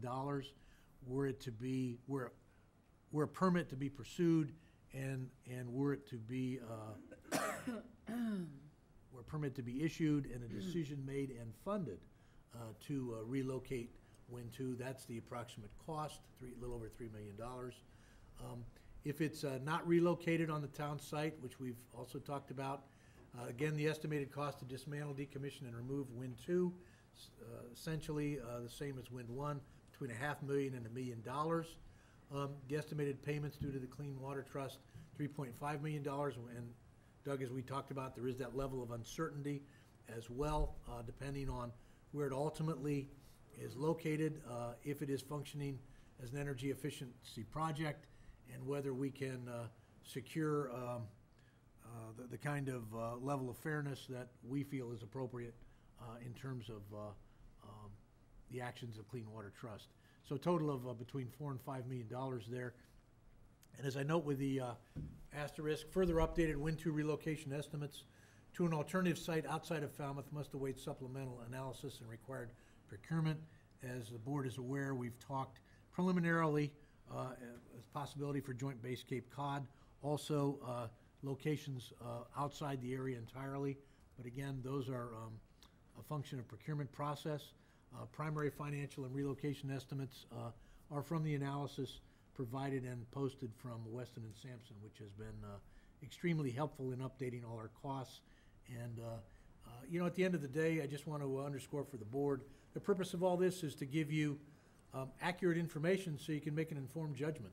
We're talking about assets that you know, approach the tens of millions of dollars, and it's very important that you have current data and current information so that you have the opportunity to make an informed judgment at the appropriate time. So, as I noted, Jennifer is with me as well. I don't know if the board might have some questions for Jennifer. She's been, bless you, Doug, extremely helpful and hands-on throughout this process. And Steve Weah as well. We also have Steve's original presentation available in PowerPoint that he presented back in October. And I appreciate very much Steve being with us and the expertise as he has provided. And lastly, a reminder, Frank Duffy is also with us if we do have any legal questions. One point I want to make too is that, you know, if the board decides to handle the turbines together, in terms of procurement outside Falmouth, that particular issue, it does leave options in terms of if there was an interested party for 2 or someone who wanted 1 with parts. I mean, those are the points that Doug was bringing up in terms of return on these numbers at some point, whether it's through credits or some other kind of return. Are there any questions on behalf of the board, Doug? I don't have any questions. I would just like to, I've been dealing with this issue for many, many years, and I have no interest in trying to do anything to have these turbines run in the town of Falmouth again. I would love to see these turbines running 24/7 someplace. And so what I would like to do is say that we start doing an RFP to find someone who would lease us property, somewhere as close as possible, and where we could run them. Our turbines run on someone else's property where there's space around it. And that process is gonna take a while to get an RFP out to do that, get some responses. And if we still need to pursue the option of going to the planning board to see about relocating Wind 2, I'm not really in favor of that, but that process could also go at the same time. And then if they say, no, you can't have a permit for it, we at least are down the road to what our Plan B, or what I would hope Plan A is, but would be allow us to pursue both at the same time. But I would very strongly urge that we just jump on board the idea of seeing either at Joint Air Force Cape Cod or someplace else to find somebody, and I know there are properties that are big enough that having these turbines would not be an issue, that we find a place, a property, and we may have to spend some money to move them, it'll be more money. We may have to spend some money to lease them, that'll be more money. We may not get the $10 million in revenue, but my guess is we'll get 100% of $0 as opposed to potentially 30% of $3 million. And some percentage of some money is better than the $0 we're gonna get, because I don't think we're ever gonna make any money from running them in this town. I just think the litigation, the judge's decision will prevent them from running in town right now, and so we should be looking for what other options where we can run them. And we're gonna go back to the whole reason we did these turbines to begin with, was for the climate change we're worried about, was for global warming, and to make clean energy. And if they can run 24 hours a day, 7 days a week, someplace, that's the best thing to have happen. And then everybody wins because we actually do something good for our environment by doing that. Very well said. Megan? Just to add to that, you know, I think, and Doug has been living this for a really long time, and he remembers sort of all the different parts of this process. But I think, you know, from a practical standpoint, my concern, in addition to what Doug, Doug's sort of at that, sort of much practical, but also altruistic in terms of the initial commitment this town made for what these turbines represented. But I also, I think the suggestion he's making that they probably are never going to run in this town, I look at it from the sort of the, numbers part of it, which is to mitigate the massive burden that this whole process is going to be to individuals who live here. We constantly talk about how we're trying to get young families to come to this town, and that requires constant upgrades and investments in infrastructure, in education, in services. There is no way to sugarcoat that this decision that a judge made and that this board then made our own decision to follow a particular, to not appeal and to go forward. There is no getting around the fact that that is going to hurt every single person in this town in terms of, there's a, an implication in terms of taxes and resources. The best that we could hope for is that we don't have a big bump in taxes, but the bottom line is a very big portion of the money that people pay in taxes is going to go to address this issue. So, not to throw good money after bad is, in addition to what Doug is raising in terms of really hoping to get that green benefit, all the things I think, pretty much everyone is on board with the value of that. My concern is that this particular situation has really, we don't need to go back into the history of it, but the reality is it hurts a lot of people in this town, and it hurts some of the other main objectives that we're looking for in terms of drawing people to this community, to keep it vibrant, to keep it going, to reinvest, particularly for those younger families that we hear about all the time. And so, I am not in favor of sort of opening up a can of worms where we're just, again, spinning our wheels and putting more money into what is going to be, I think, a very, even best case scenario is a pretty bitter pill to swallow, particularly for a lot of folks who, don't have extra money to throw at an increase in taxes, and that's a lot of people in this town, so.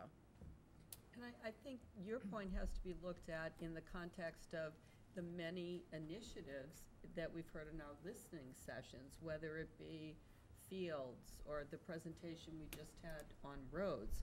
There's an unlimited amount of choices of improvements that we would like. And those, this decision is going to bear on all of those. Doug? So The report that Mr. Wee produced, we had 2,100 plus or minus feet from the nearest residence. I think that's much too close. I would think we would need to be 3,000 feet at least. That would push it closer to the tech park, and then it's going to be real close to them. So I don't think it really fits, and I think we're going to have to just face that, because as you try to go more north, the land drops off. It's just not viable. So I just don't think it's going to work on that site, from what I can see. So I would think, I like Doug's point, if there's a place where two of them can run and produce electricity, that was the whole point. If we can find that place, let's do it. And if we can't, maybe we can salvage one of them into a cell phone tower. We have crappy service on that side of the town, so it would be at least a benefit to the town. That's my thought. Thank you. Anything else from the board before I take comments from the public? Sam? Yeah, I have a question since Steve Wee has come up. And this is really from two constituents who are really asking, is there a new technology that actually could operate at lower noise levels for future considerations? Are you aware of any designs that actually work, and or perhaps even scaling down the size so that a smaller turbine or a more sophisticated design turbine would produce less noise? So, thank you. It's Steve Weah for the record with Weston and Sampson, and I have been involved for the last 11 years in these projects. To my knowledge, the turbines could be marginally quieter. We're talking really just a couple of decibels, not dramatically, not a paradigm shift in quietness. So outfitting it, retrofitting it is probably not realistic. In smaller turbines, they generally won't produce the same amount of electricity, you know, in terms of them being viable. Smaller is not better. It may be less of an impact, but certainly much less of a revenue generator. It's actually quite a relief to hear that, because it's what we were told in the WTOP 6 years ago, that retrofitting them anyway really would not give you the benefit. And we would only know after we retrofitted and had them running again to then find actually the same problem. And I would be really scared to say we'd have no testing about whether it was going to work or not. And we would, you know, maybe put holes in these turbines or something that they say this is going to make it better. Right. And we would have to relocate wind to and retrofit it and then find out. Right. So we'd probably spend $6 million instead of $3 million. But I like the question, but I appreciate Sam asking and getting that answer. Yeah. Oh, as I said, I've been asked those questions by our citizens. I got the same question, so it's helpful to have that answer. Thank you. Any other questions from the board? Okay, I want to take about 10 minutes questions from the public. Is there someone who's prepared to speak? Come right up, please. And just raise your hand, and you know, we're going to have a 2-minute limit, so if the next person would be ready after that, I'll try to call on you as quickly as I can. Welcome. Hi everyone, my name's Dave Moriarty, lifelong Falmouth resident. As many as you know, I've been involved in this issue since day one, and you know, unfortunately, there was a poor choice that was, I believe, forced upon us by powers greater than the town of Falmouth. And they took the hook, they took the bait, and now we're all stuck holding the bag. And I think we've paid dearly for this project. I think we've wasted enough time, town energy, resources, meetings. You know, look, we've wasted $20 million already. Now, if we continue to go on with this, it could be 200. And I said these same words a decade ago on the town hall floor. I warned everybody about this. I knew this was going to happen. And I didn't want to say it, I won't even say it. But to spend another penny on this project would be asinine. It's time to put this to bed. It's time to take the turbines down. We really don't care what the hell you do with them. And, you know, it's a lesson for the state of Massachusetts. It's a lesson for the Clean Energy Center. People are more important than idealistic energy future systems, okay?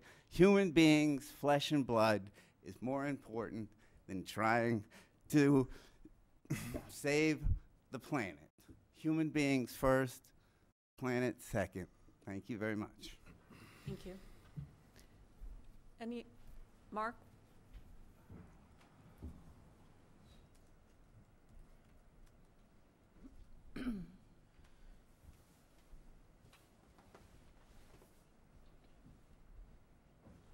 Mark Finneran, Precinct 6. I think the idea to use them as cell phone towers and various other forms of repeaters would work. Look around. Look at Carl Cavosas. He's got about 5 or 6 of them on there, and he makes thousands of dollars every month. Also, the $500 to $1 million. I don't see why you couldn't just drop the blades off them and freeze the nacelle and use those towers, repurpose them. To spend the money to take the nacelle down, the thing's sturdy enough to stay there when the wind's blowing at 60 miles an hour or whatever. There's no reason that the thing couldn't stay there without the blades on it as it is. And as far as the Clean Energy Center, I wouldn't give them a dime. I'd tell them to come get it. I mean, they led us down this path. They have some culpability here. And if we're going to spend any money, we should spend it in court with those people because they're half to blame. And the whole thing's just too bad. But, I mean, we got to cut our losses. Thank you. Please.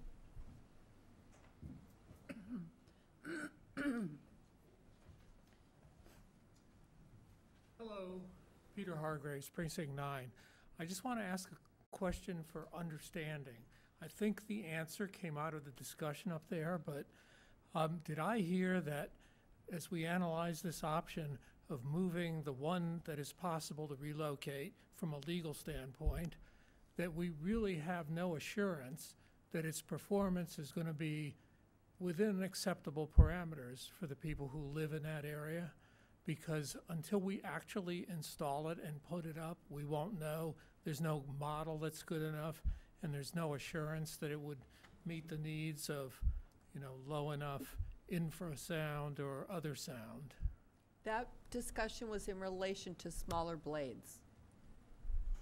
So we have parameters about how far away from residences it would need to be.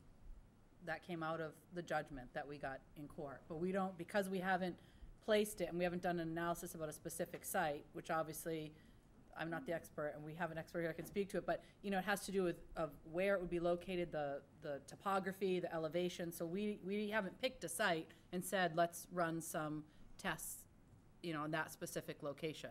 So no, your question is correct in that we don't have a model that we can say it would be acceptable in spot A, not acceptable in spot B.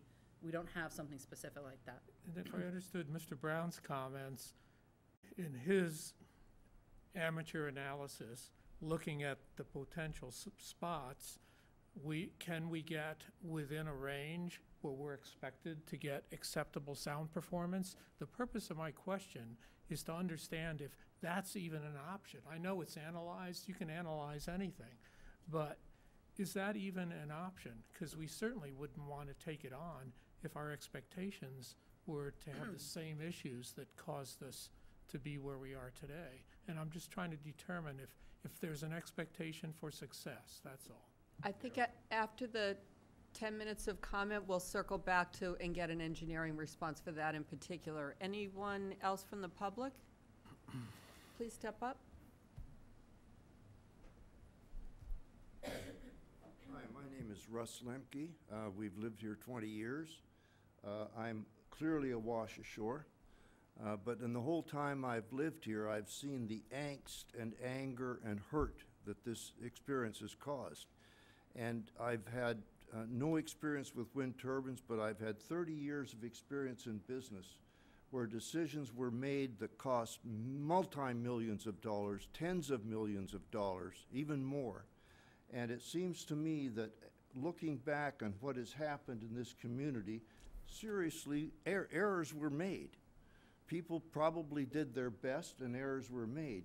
And after a time, the gentleman over here who made his point, I think after a time, a community or a business, however you want to categorize it, comes to the point you realize the time has come to cut your losses and get those turbines down and move on to what is a beautiful, beautiful community. So I would urge whoever's going to have to make this decision to move on, take them down, and get on with life here in Falmouth. Thank you.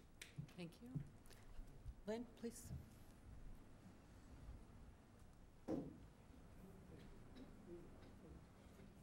Welcome. Lynn Whitehead, Precinct 1. I think this town has had enough. And we have a connection with Colorado. We've been to Wyoming many, many times. We've talked to a lot of engineers, a lot of people there. When the Governor Owens was the governor, we got to know him quite well. His sister lives here in this town.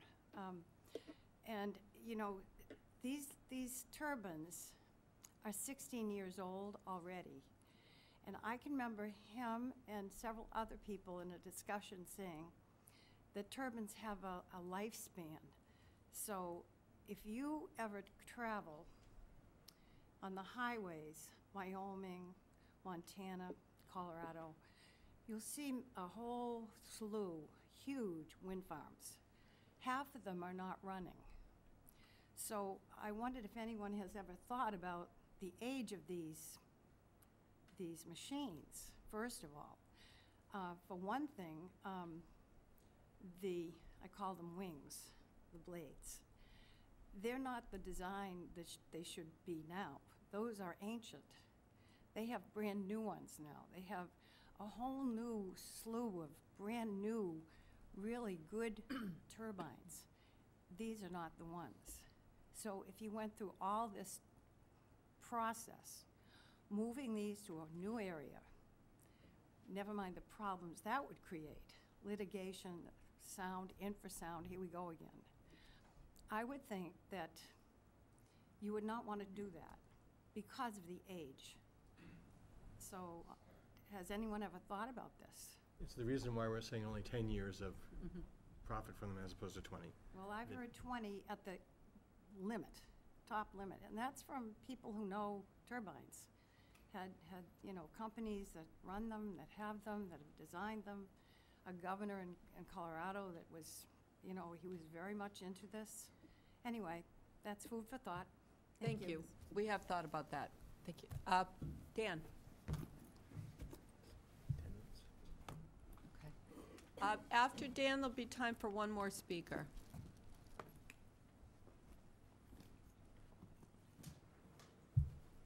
Dan Shearer. Falmouth is never going to accept it. Not in my backyard. It's not going to happen here. I don't care if it's a mile away, they're going to complain. They don't like the looks. They don't like anything. It won't work. But we, in West Falmouth, we need a cell tower.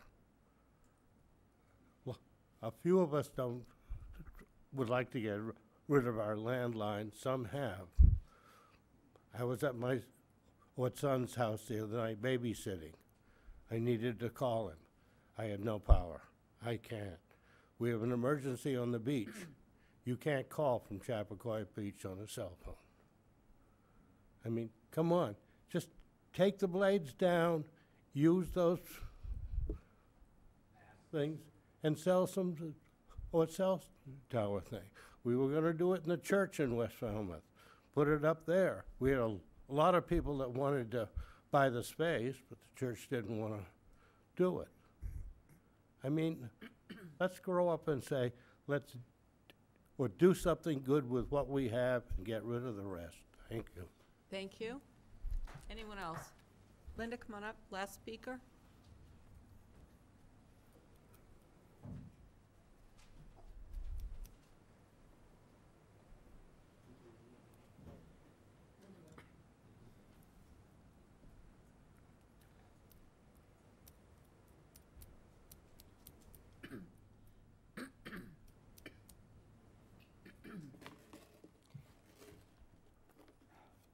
Linda Davis, Precinct 8. I have some questions to ask. of leadership and management. And it has to do with the ambiguity with the Water Abatement Trust on possible forgiveness of Win 2 and the money that it cost to put that in place. What I'd like to know, and if you don't know, to tell me where I could find the information, is what means of communication were used to create some kind of dialogue with the Water Abatement Trust. Were there emails? Yep. Were they certified letters? Did we send a contingency up there? Had someone spoke to them face to face? All yeses. No certified letter. No Oh, certified letters. maybe but not certified. Face-to-face, emails, Face to face? And And can I letters, ask just not about that? certified. letters, just not certified, but They were responded to. they were responded to. And our legislative team has been involved as well. Okay, so how, may I ask, how did they, who went up to speak with them? Or did they come here? And who was part of that? Well, I think Mr. Suso summarized it best when he said the bottom line was that we'll let you know when you have a sort of a signed proposal. And that makes it a bit of a catch-22 for anyone who might be interested. For example, you know, if we were to relocate outside of Falmouth, we don't exactly know what benefit that would be in terms of the Clean Water Trust. So there are some things that still have to be answered, and we're still working on them. This report was given at a time since we finished the Weston and Sampson analysis in October and had that available for public comment. So we wanted to further that today. Megan? But just to, I think if, excuse me, I have a cough drop, so I don't mean to be rude, but I think, you know, what Linda's asking, and I hear this question a lot, is sort of this question as to whether or not the town has sort of done the best that it can to get these answers. We have imposed, as Sue says, upon our legislators, we've imposed upon, and imposed in a nice but very firm way, on other individuals in our government, including the Secretary of Energy, who we had a meeting with to address some of these issues and really explain the difficult position that the town has been in. The town has utilized really every avenue, every individual that we can get their ear, and we can explain to them what this means to this town, the struggle that this town has gone through, what it means financially for a town of our size. That has been done, and it's been done repeatedly. At the end of the day, you know, that body is going to give the answer that body is going to give, and we can't control that. And that's the answer we've been given is summarized by what Julian has said, that it has been, let us know when you have a plan and we'll give you an answer. And it does include a $1.5 million forgiveness. Yes, that's another piece that was part of a very long back and forth negotiation between the staff in this building, again, legislators, this board, really getting that number down by $1.5 million.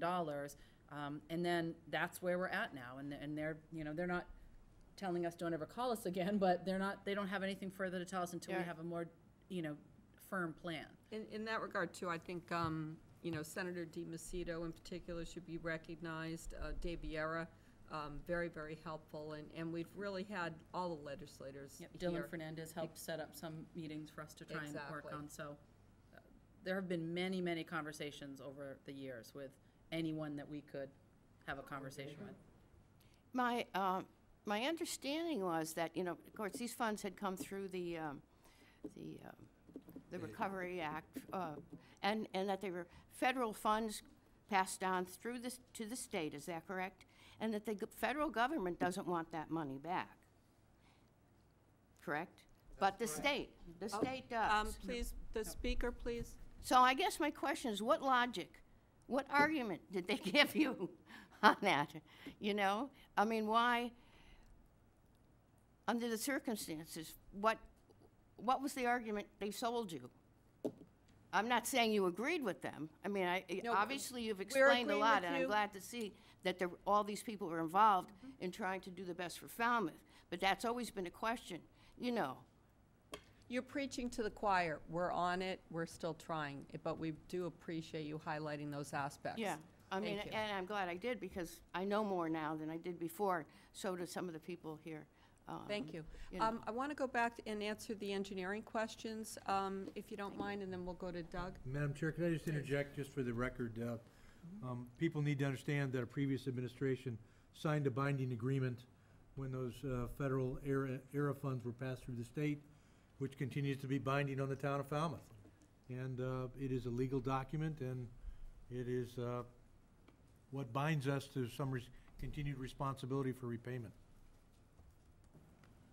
So, Madam Chair, in a strict sense, moving to the alternate location, at least according to our sound experts, you would be compliant just from that one aspect of sound.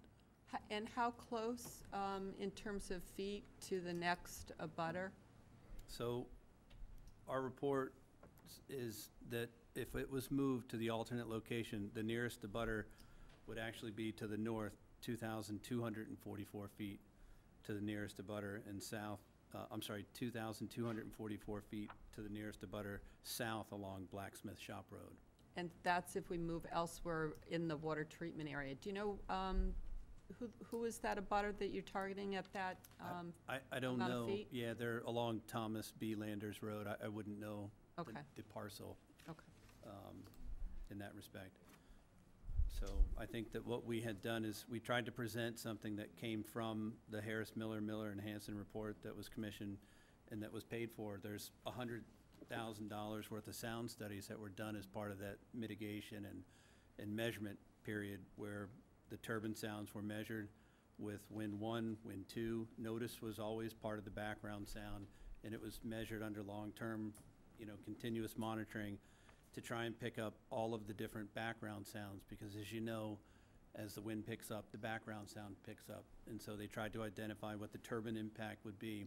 And from the Harris Miller and Hansen report, we simply took the lowest nighttime background, L90 decibels, which is used, and then wind 1 operating, and looked at the decibel increase, and then plotted those with a distance to come up with a graph that looks very much like the other manufacturers of turbines will show you what sound looks like as it propagates and diminishes with distance. And so it's fairly simple, and I think that Chris Menge was asked to opine recently. We asked him in response to some comments, and I think even there's some not misinformation, but information about the Vestas turbine, what its maximum potential noise is and what the actual is. We tried to endeavor to really verify their sound power curve, and we're satisfied from an engineering perspective that the machine is as it's purported to be. There's nothing wrong with it. There was an installation issue that caused some clanking when it was originally installed. That was a contractor mistake that was fixed. But after that remedied, the turbine operates the way that it's supposed to, and the average sound power curve is 103 to 103.5 decibels, and with distance, it would probably be in the order of 1 to 2 decibel increase above background at those nearest receptors, if you moved it on the property. Thank you. Any more questions from the board? Is anyone prepared to make a motion? Yes. Doug? I would like to move that we authorize the town council to write an RFP looking for property to relocate either 1 or 2 turbines out of the town of Falmouth, with the idea that the town would lease property for the turbines to run. And if it can be 1, if it can be 2, either way would be great. I would support that motion, but I don't know if we need to include the leasing aspect, because I think there are other ways for us to get a return, maybe through SRECs or otherwise. I'm not sure what programs are out there, but I like the idea. I just wouldn't want to limit that part of the RFP. But what if Does that work for you? Whatever it does to allow them to relocate outside of Falmouth and run would be fine. And Okay, if there's another way of doing it without leasing, without the town leasing the property, it can still happen, great. I'll second that. But can I just ask a question about that? So then the other scenario would be that it gets sold to another entity, and they run it, and then we make the argument about the clean energy credits is what you're... I just want to make sure I understand because at first I thought what Doug was proposing was that the goal would be to get that benefit to Falmouth, both in terms of the economics and then the credits, hopefully to forgive that other 3.5 million. I just want to understand what I'm voting on. I think our best chance of getting the forgiveness from the Water Abatement Trust is if we are running the turbines as we said we were going to. I think just we can make that argument. You loaned us the money or gave us the money to do that. We are doing that just as you said. Why should they care where we do it? And I'm just doing my best to, how can we now, we have no idea what they're gonna say. They may say, that, too bad either way. They may say if someone else is running it, that's great too, and I'm not sure about that, but. Do you want to listen to Frank for a minute on that issue? Sure. Frank, do you want to comment on that issue?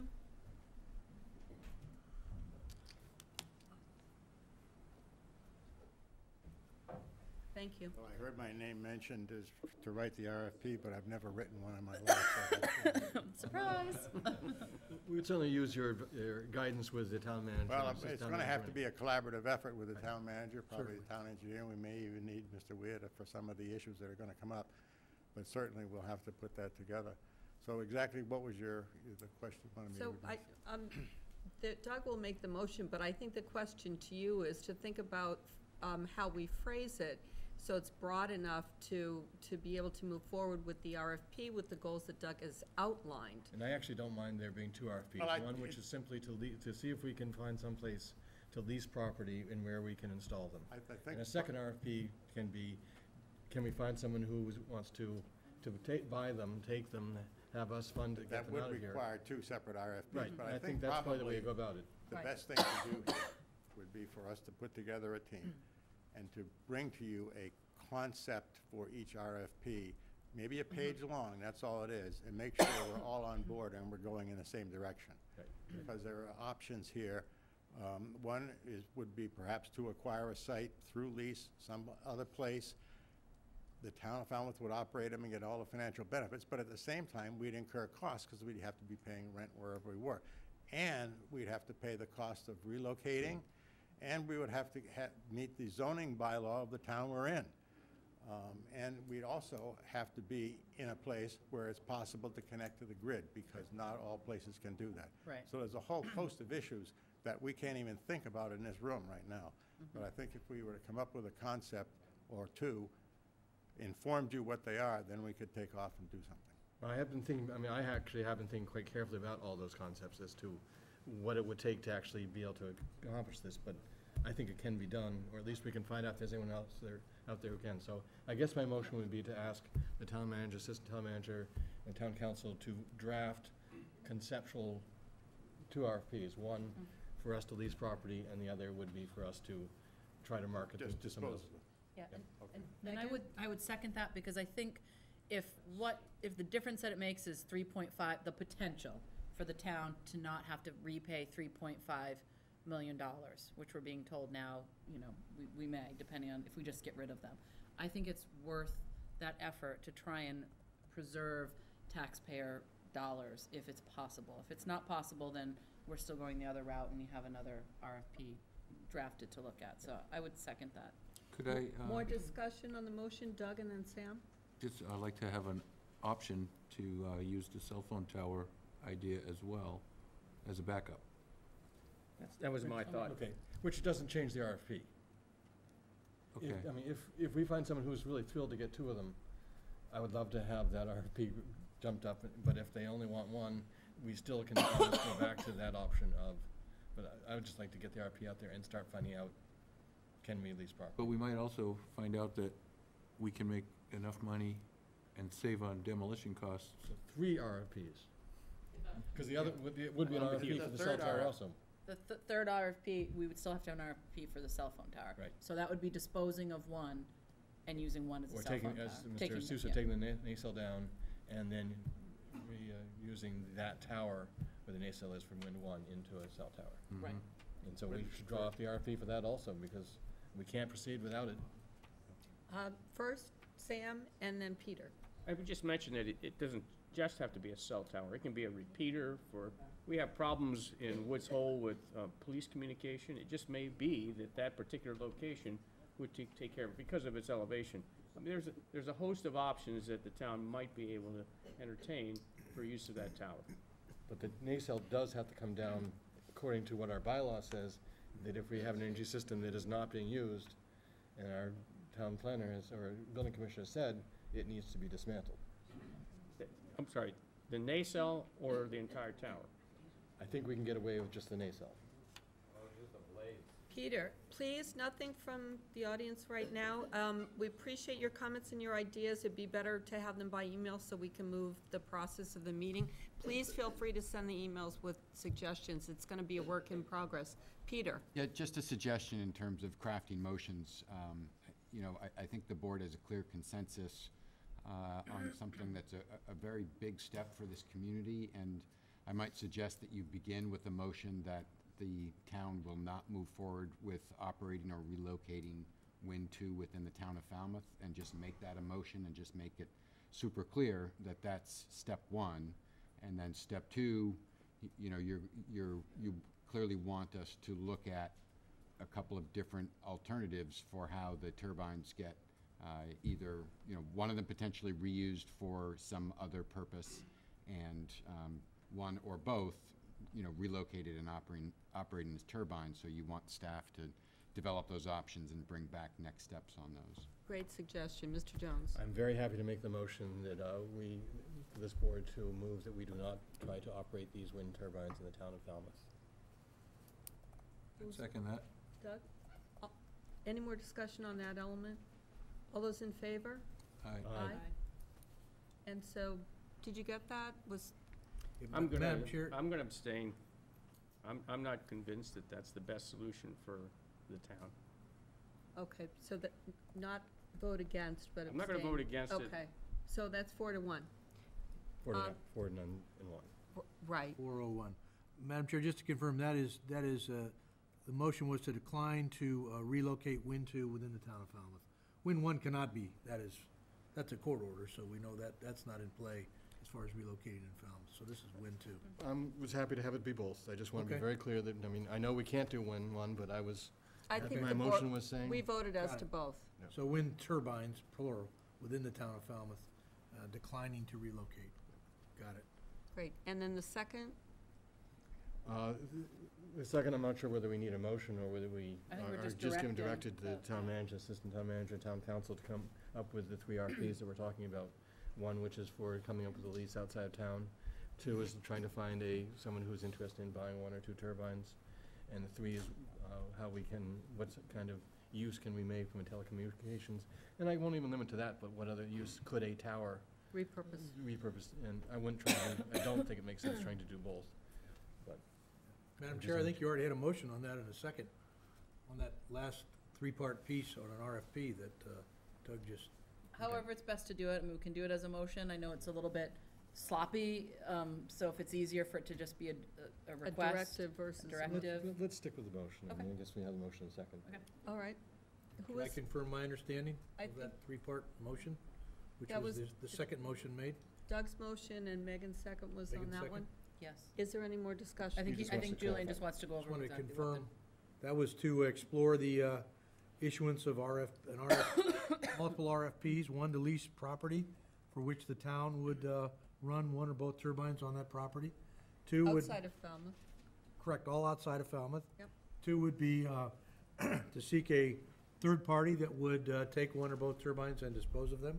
And 3 would be to explore the potential cell tower option with an RFP to determine interest in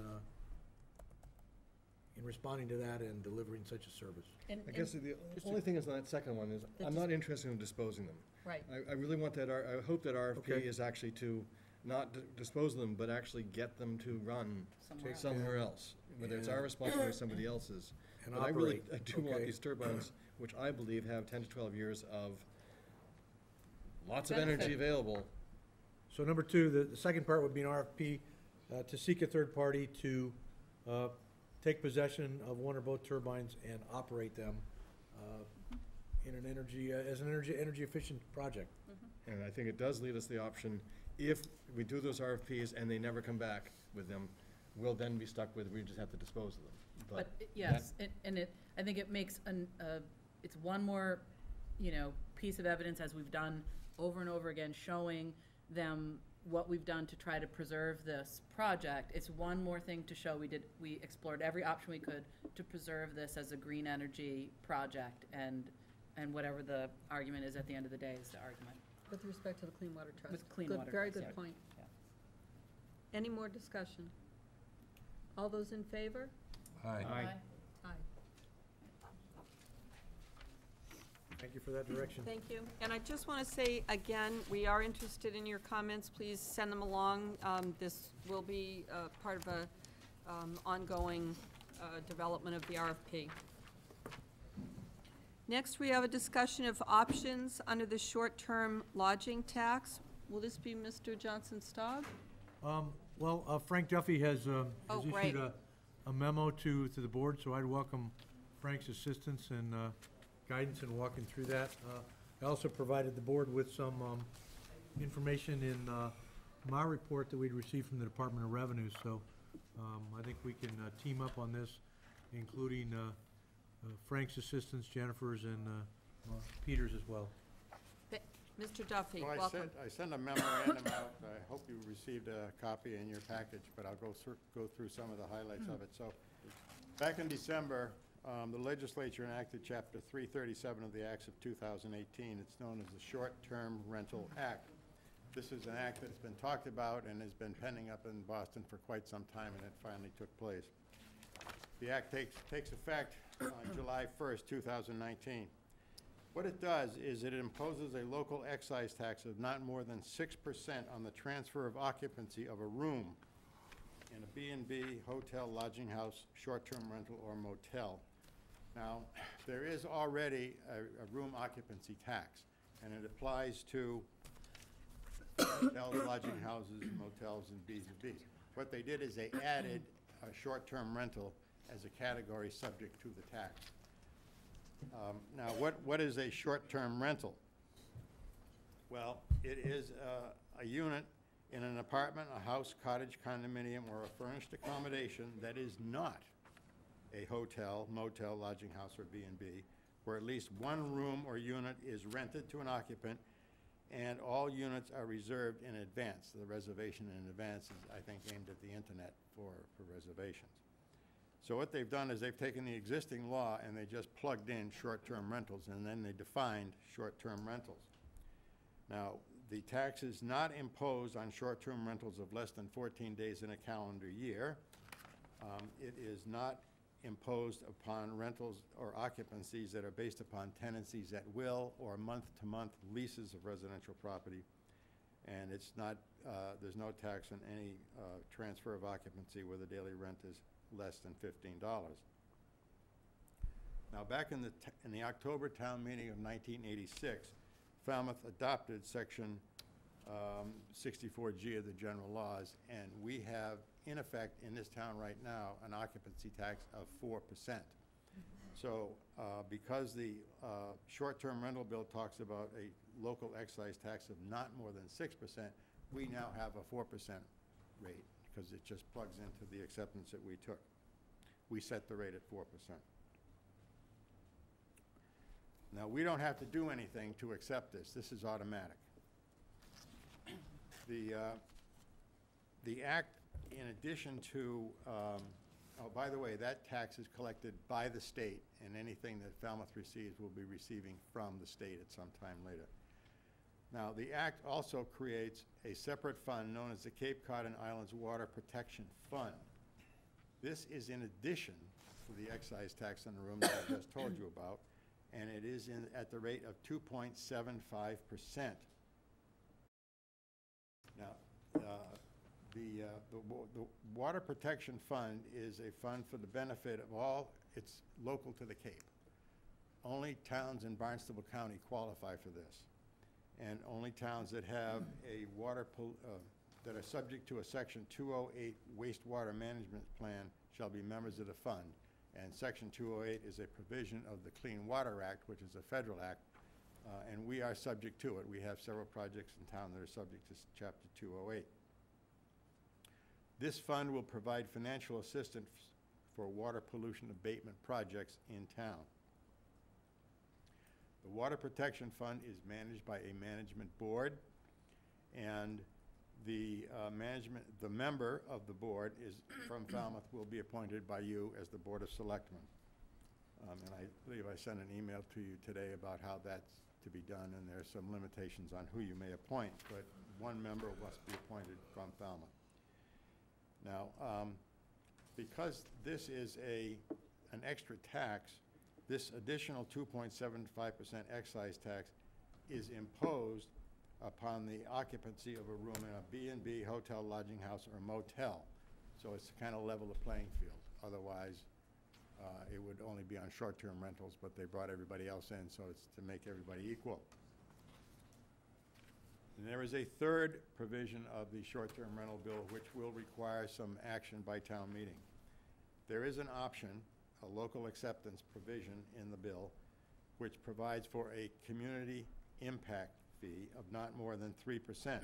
And it would be applied on the transfer of occupancy of what is called in the Act a professionally managed unit.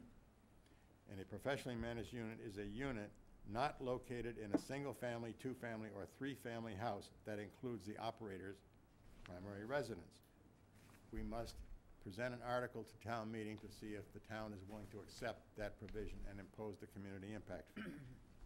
There is another provision of the community impact fee that requires a town meeting vote separate and distinct from the first town meeting vote that I just told you about, and that would be a vote on the transfer of occupancy of a unit within a two-family or three-family dwelling that includes the operator's residence.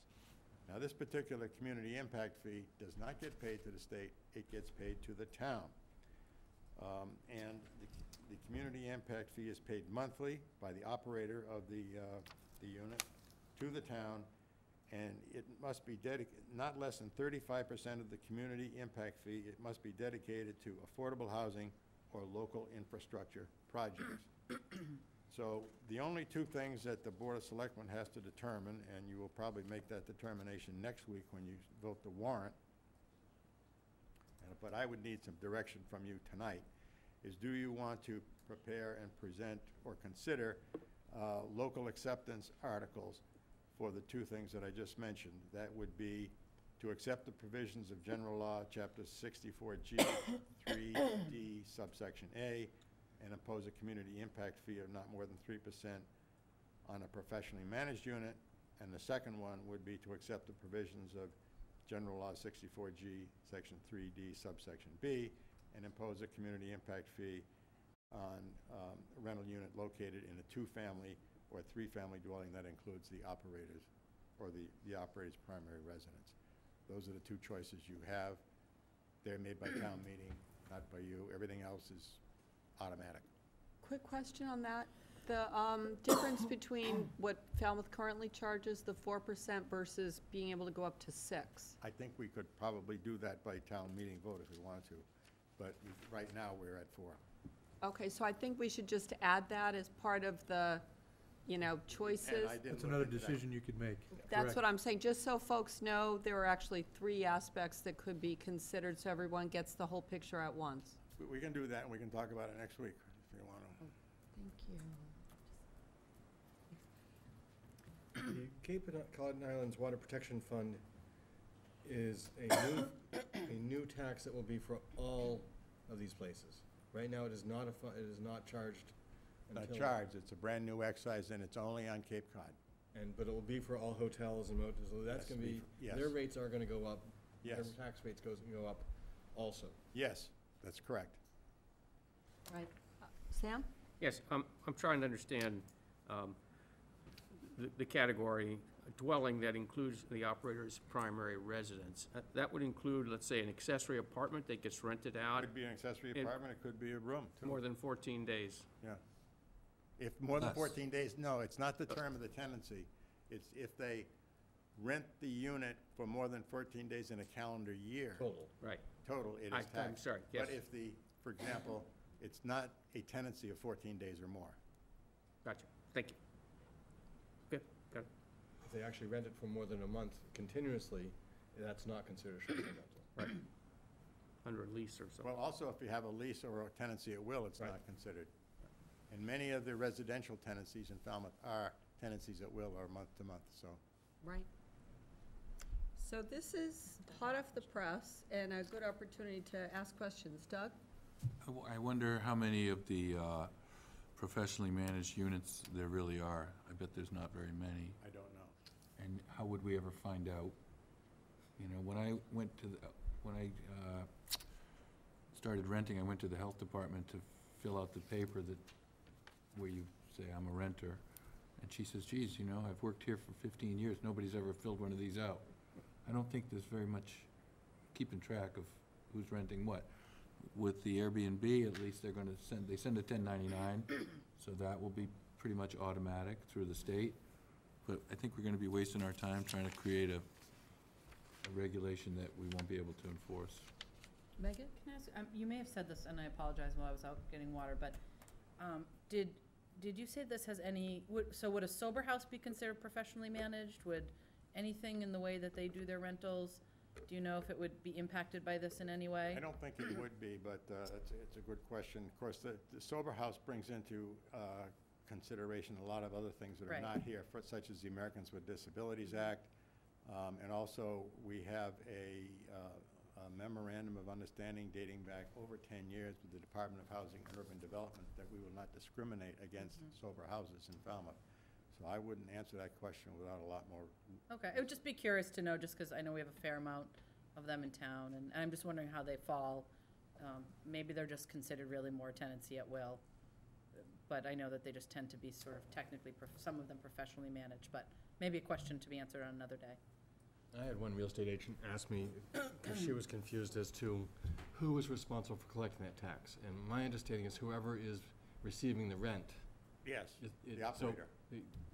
if a real estate agent is collecting the rent, then they're responsible. But if they've just set up the whole deal and the rent gets paid to The owner? the owner Right. or somebody else, that is the person who must collect the rent, is the person who is receiving that rental check.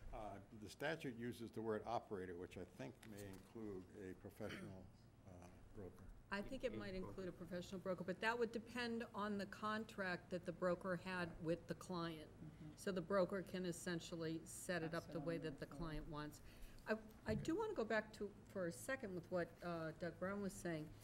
You know, one of the things this board might want to consider rather, and it's all a matter of money, but if there could be an analysis of town departments where, you know, there were certain fees that were low in collecting, but there would be a positive financial impact to the town, even with adding staff for enforcement.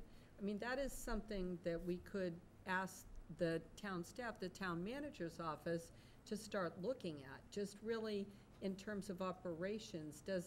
Are there ways that we should be improving on enforcement? I mean, your comment kind of struck me, so maybe we'll keep that for a future agenda item, Mr. Suso.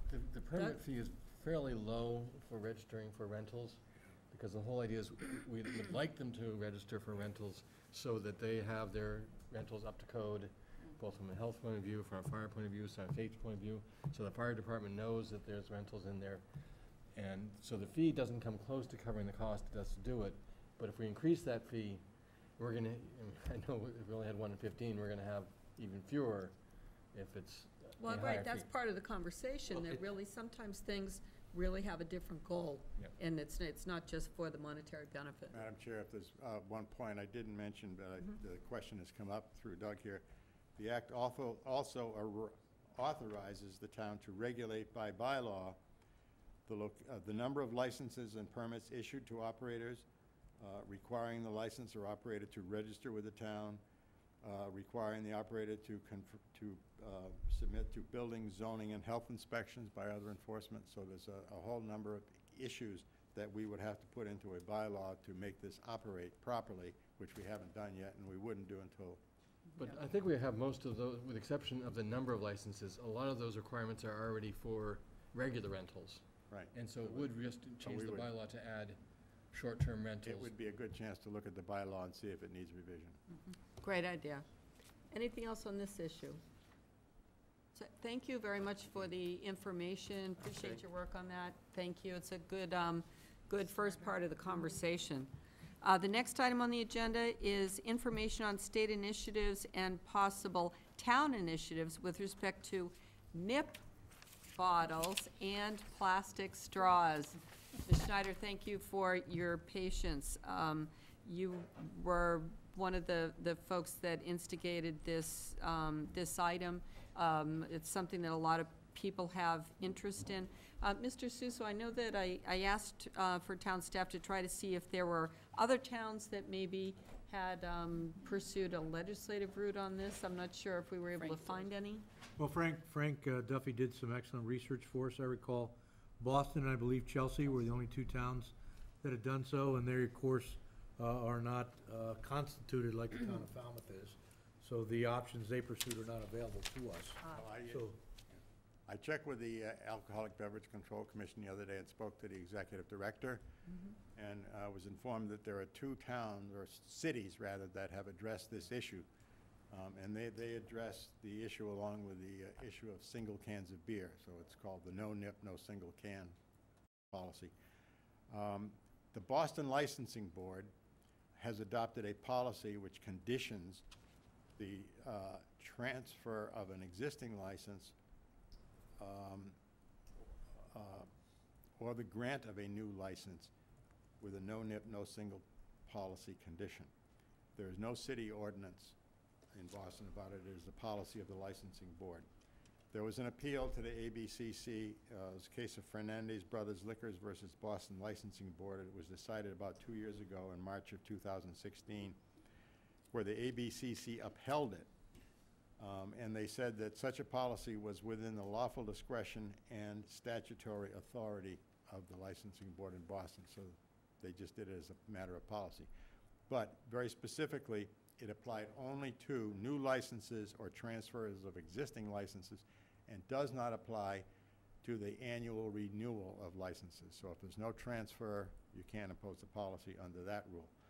The city of Chelsea apparently by ordinance tried to ban the sale of nips, and that has been appealed. The appeal is pending. There's been no decision. I can't tell you what the decision is going to be.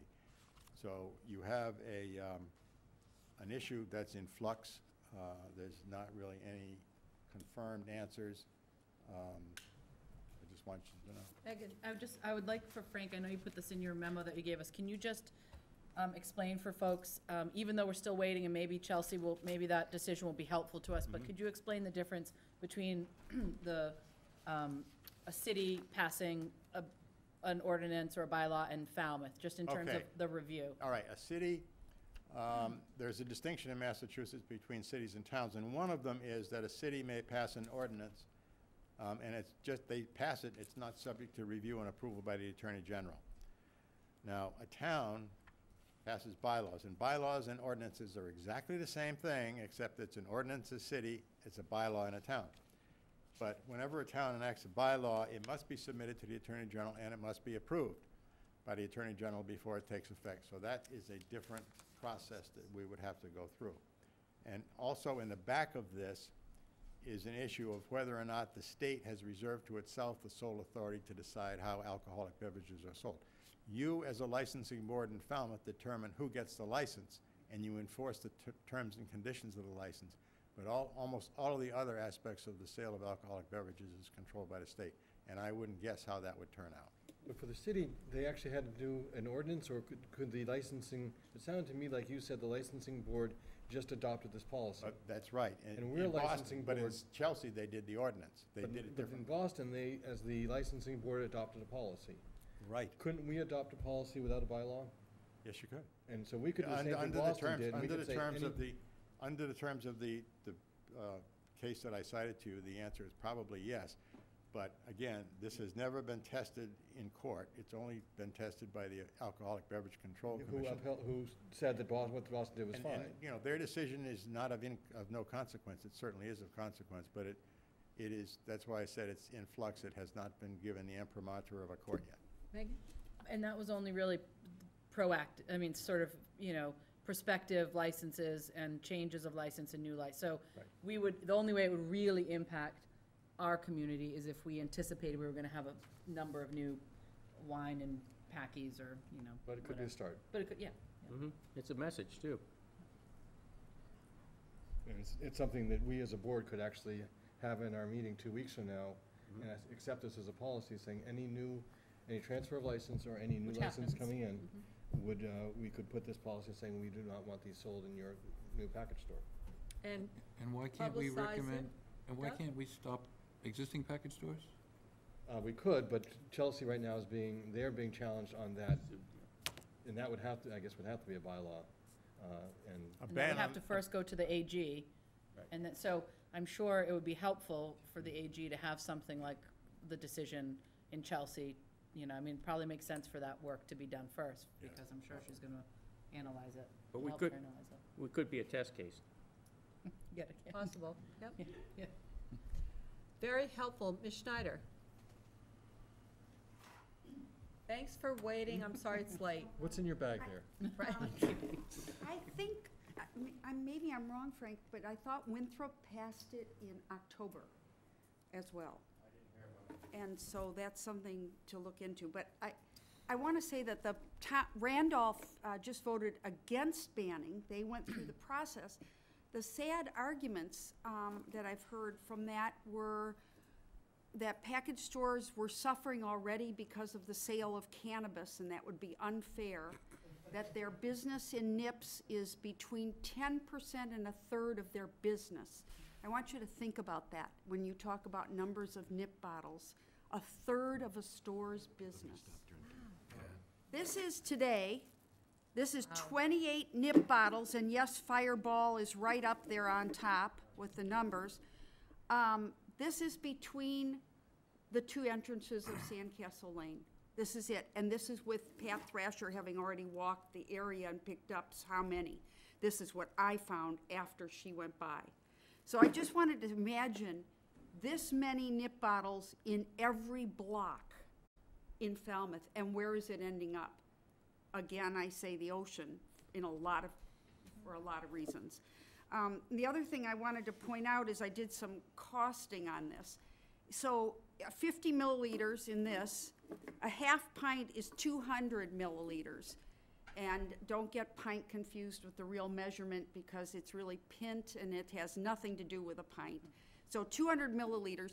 The cost of 4 of these is $1 more than the cost of buying a half pint. So for all of you out there listening, buy the half pint, and then you won't throw it out the window because it won't be as easy to do.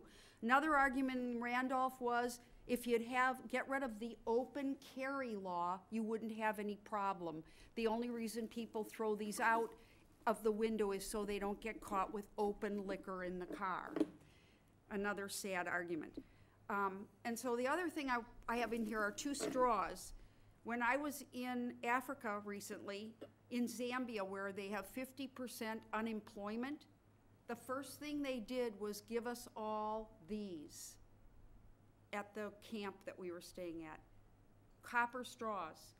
They care so much that they don't give regular straws out. They are giving reusable straws in little carrying cases.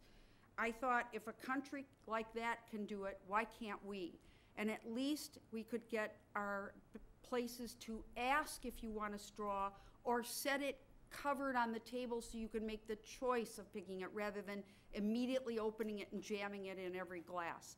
Because those are the things that are really hurting us. So in addition, I put bamboo toothbrushes on all of your places because plastic in toothbrushes is another easy thing to get rid of.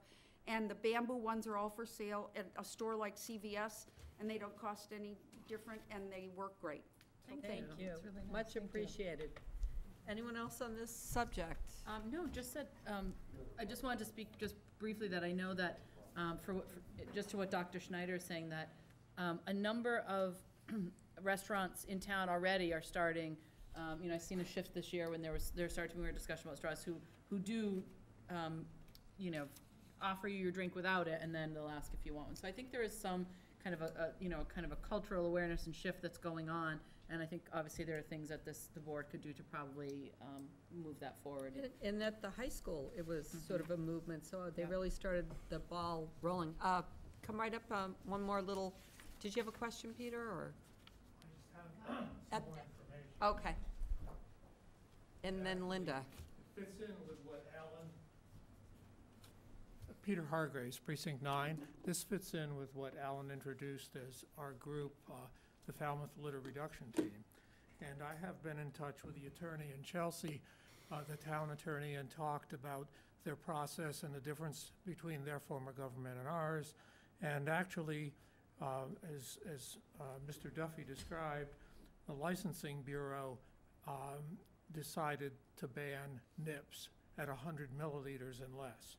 And so the council passed an ordinance, and they only have a 5-day response time, and the industry didn't get their act together sufficiently, so the response time expired, and 100 mil nips are banned in Chelsea. But they found they have a problem of public drunkenness and the use of these nips, and they're all over town. And the police chief was even involved, talking about the social problem of drinking and how this enables. In fact, in some places, you can buy nips, and collectively, the collection of nips at $1 a piece are less than buying the 750 milliliter size. So it actually promotes the use of these smaller sizes.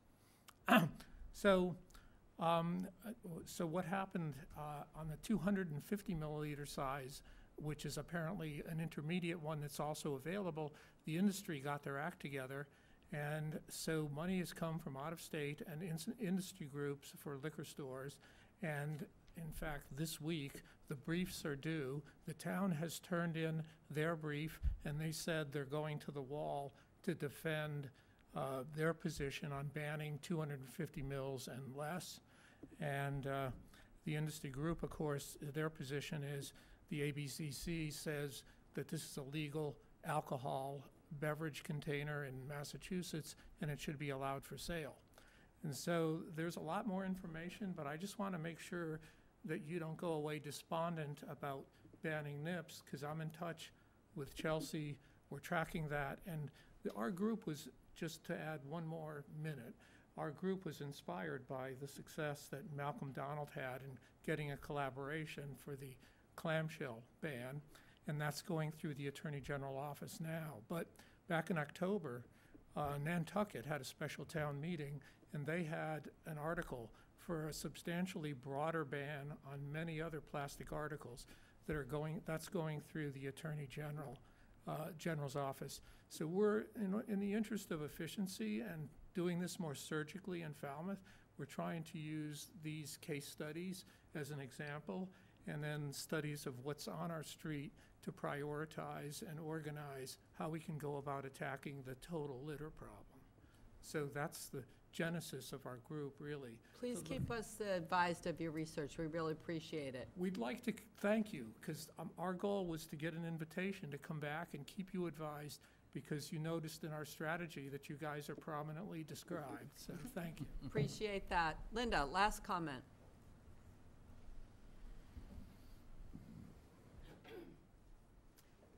Yes, Linda Davis, and I'm chair of the Solid Waste Advisory Committee. And I have to tell you, myself and members of the committee are absolutely excited about, we see more and more of these grassroots endeavors, and it's great. I mean, for all the right reasons, because I won't belabor the point, but it's good to see, because sometimes, to be honest with you, when you are on a committee, when you're appointed in a position with a town, there are restraints sometimes. Sometimes you can't get things done the way you'd like to, where people who are not part of a organized group, those who are interested to come together for an effort, can get a lot more done. So I applaud you, and I hope other people see what you've done and use it as an example, and get out there. If you think there's something you can do, and you can always do something, everyone can do something. No act is ever overlooked when you do something for this town, even if you pick up one candy bar wrapper, for example. So I encourage people to get out there all the time to do that. Thank you. Thank you all for your efforts, very important, and we'll look for that update soon. Next item on the agenda is to discuss the proposed new public comment process. This arose from a case I noticed got about at least 6 months ago, affecting and impacting the public comment process that we have. And Mr. Duffy, you have proposed a new public comment process that is in line with the recent case law and some Attorney General comments and updates, and we look forward to your suggestions. Well, that's correct. I did send you a memorandum with a proposed new public policy comment, and it really doesn't change an awful lot, but it just kind of clarifies some points. Public comment provisions at public meetings is very common. Many towns have it, but there's no state law on the subject. We don't have a bylaw on the subject. The conduct of public comment is really governed by the policy of the board that allows public comment at one of its meetings. And as you can imagine, there's quite a difference in the policies among the various towns and cities in the state. Now, the town of Falmouth has had the public comment period since March of 2014, according to my review of the documents. And the Board of Selectmen adopted a policy at that time, and that policy has been published and it's available to the public. I noted that the policy of the town of Falmouth is very similar to the policy of the town of Natick, and I'll get into that in just a second. Now, this past summer, there was a case that made its way through the Middlesex Superior Court involving the school committee of the town of Natick and some individuals who made some public comments at the school committee meeting and who were cut off by the chair and they're not allowed to finish. So they brought suit against the school committee in the Superior Court, saying that their rights of free speech had been impaired by the acts of the school committee, and particularly the chair, who told them to be quiet and sit down.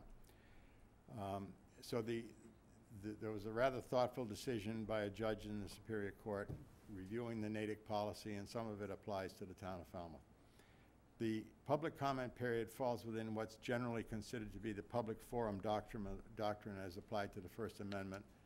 And we have the First Amendment to the United States Constitution as a similar provision in the Massachusetts Constitution. Basically, it says that there's free speech and that there should be no prior restraints on public comment without a compelling public interest. So it basically says that a policy which applies to a public comment period cannot prohibit free speech based upon the content. But it can, however, be limited to matters within the jurisdiction of the board. However, under the Falmouth Home Rule Charter, you have rather expansive powers. You don't have every power in the town, but you have quite a few. So there's really not that many subjects that are not within your jurisdiction. Certainly somebody should go to the school committee if they have an issue with the schools, perhaps the Board of Health if they have an issue with health, or some other board, but you have rather expansive powers. The other thing that you can't do is you can't have a rule that they had in Natick, and the rule was that any comment had to be objective. And by objective, they meant that whatever was said had to be proven by facts to be true. And the court said, no, you cannot have such a rule. You have to allow people to speak subjectively on a matter, and that means that a speaker may express perceptions of issues, they may express feelings, and they may express intentions, and they cannot be restrained from speaking these things at a public comment period.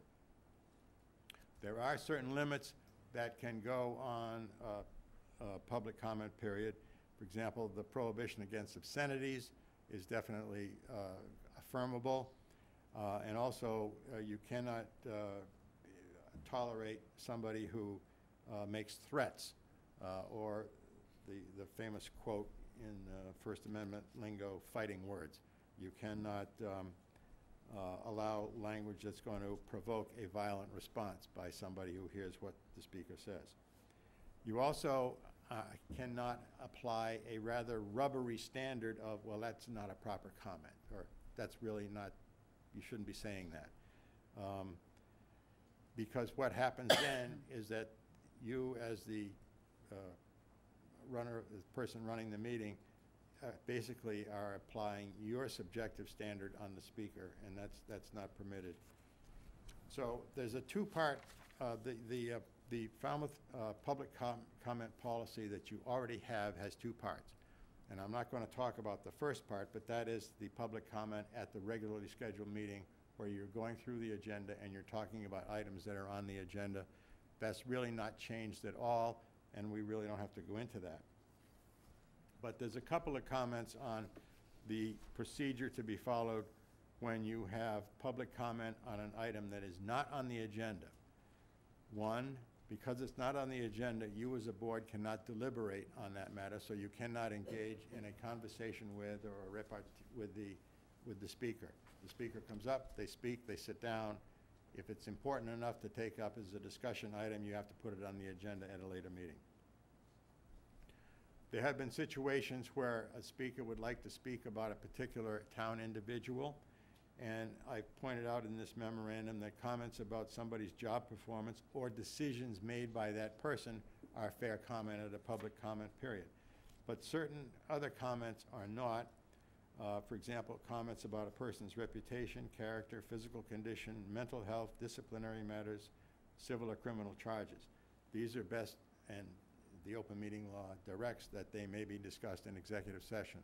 So you might remind somebody, if that is what they want to talk about, that it should be brought to the town manager's attention, who can then work to schedule an executive session if it is appropriate, or take other action. Again, I just mentioned earlier that the use of obscenities, threats, or violence, or speech likely to provoke violent reaction is prohibited. The chair may issue a warning to that person and may have that person ejected from the room if they fail to heed the warning. But other than that, any comment is basically fair game. The provisions that apply, constitutional provisions of free speech apply, and you can distribute the proposed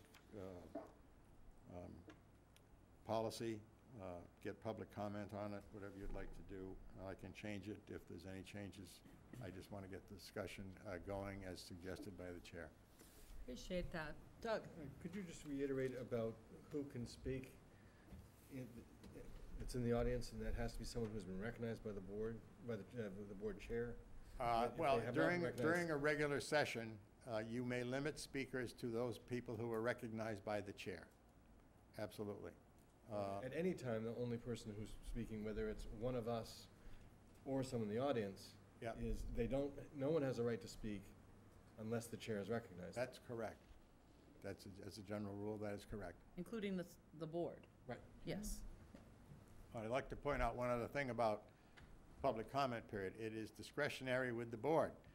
If you want to omit it from the agenda of a particular meeting because you have other more pressing business, you may do so. If you want to get rid of the whole thing, you may do so. But if you're going to have it, you have to have a policy that conforms to the constitutional. Megan? And just to clarify, there's no constitutional, That's enough. I couldn't resist. I love it. There's no prohibition or constraint, just to the point that you were just making, about the time that must be allotted. As you noted, you can remove it completely. If you're going to allow it, perhaps it's good to have some sort of... It's perfectly permissible to have a limit on the time. You may allot 10 minutes, you may allot 15 or 20 minutes, but you control it. It is your policy. Can I just follow up on that? But the components you're talking about that are raised by this recent case that really touch on sort of fundamental constitutional issues really are about, not about the logistics of timing. It's really about fundamentally censoring what the person is saying, not how long they get to speak, not, not some of those kind of practical pieces. It's really, not prohibiting them from expressing an opinion. Okay. It's all related to the content of the speech. Yeah, thank you. Sam? On several occasions in public meetings, I've heard people make accusations that certain members of a board have conspired to subvert the information. And they've used the names of the people. Yep. Does that fall into Well, the it- line of yes, it basically does. demeaning people? You have a situation where there's a case, it's quite old, but I think it's Sullivan versus New York Times or something from the 1960s. God, I Where remember. a comment made about a public official who are treated differently by the courts in terms of freedom of speech. A comment made about a public official is protected unless it's made with actual malice. So if somebody has an opinion that you're not doing your job and they say so in crude language, that's a protected form of speech. But if they say something about you that's untrue and they say it with actual malice, then it's actionable situation. Okay, thanks. Doug, did you have a question? No. Okay. Mr. Shear? Thank you, Mr. Duffy. Excellent info. Hi, Dan Shearer. You have the rule that you can't talk about something that's on the agenda. Is that still in effect? Yes, that's, During public comment period. Yeah, during the. Yeah. Right. I can't speak during the You have to wait. My speak. No, but I can't say something about what's coming on. Correct. We Or- still, that is in effect. and that's not our rule. I mean, that's the rule that surrounds open meeting law from the state. That's all. Yep. I'm not questioning. No, it's a good question, because I think it's probably the thing that trips many people up, because it seems to not make any sense. At public comment, it seems like you should be able to talk about whatever you want, but. Absolutely, like Dr. Schneider today. And actually, it Doug. says in here that the comments should be relative to something that the board has purview over. Sometimes we drift a little beyond that and let people talk about something that is on their mind that may not be under our purview, but we don't know until they say it. Right, and in fact, I had asked Mr. Duffy about, a lot of times people, and in fact, I think this board encourages public comment in terms of announcements of events, for example. So if it's an event that we don't have specific jurisdiction over, I think that is still allowed. Correct, Frank? That's how my question on that came out, rather. Yes, it is allowed if you would like to use the public comment period to promote certain organizations and their events, you may do so. But again, you can't comment, you just let that information get out to the public. Just let the announcement. Madam Chair, Please. can I ask a follow-up question of Mr. Duffy on the previous point, which was, why is it that we do not allow folks in the public comment to comment on a matter that is on the agenda? I don't think that that's a matter of state law. I think that's sorry, a I probably practical, misspoke. logistical choice within the purview of the board, because you don't want to duplicate and you want to keep the agenda organized. So I just want to confirm.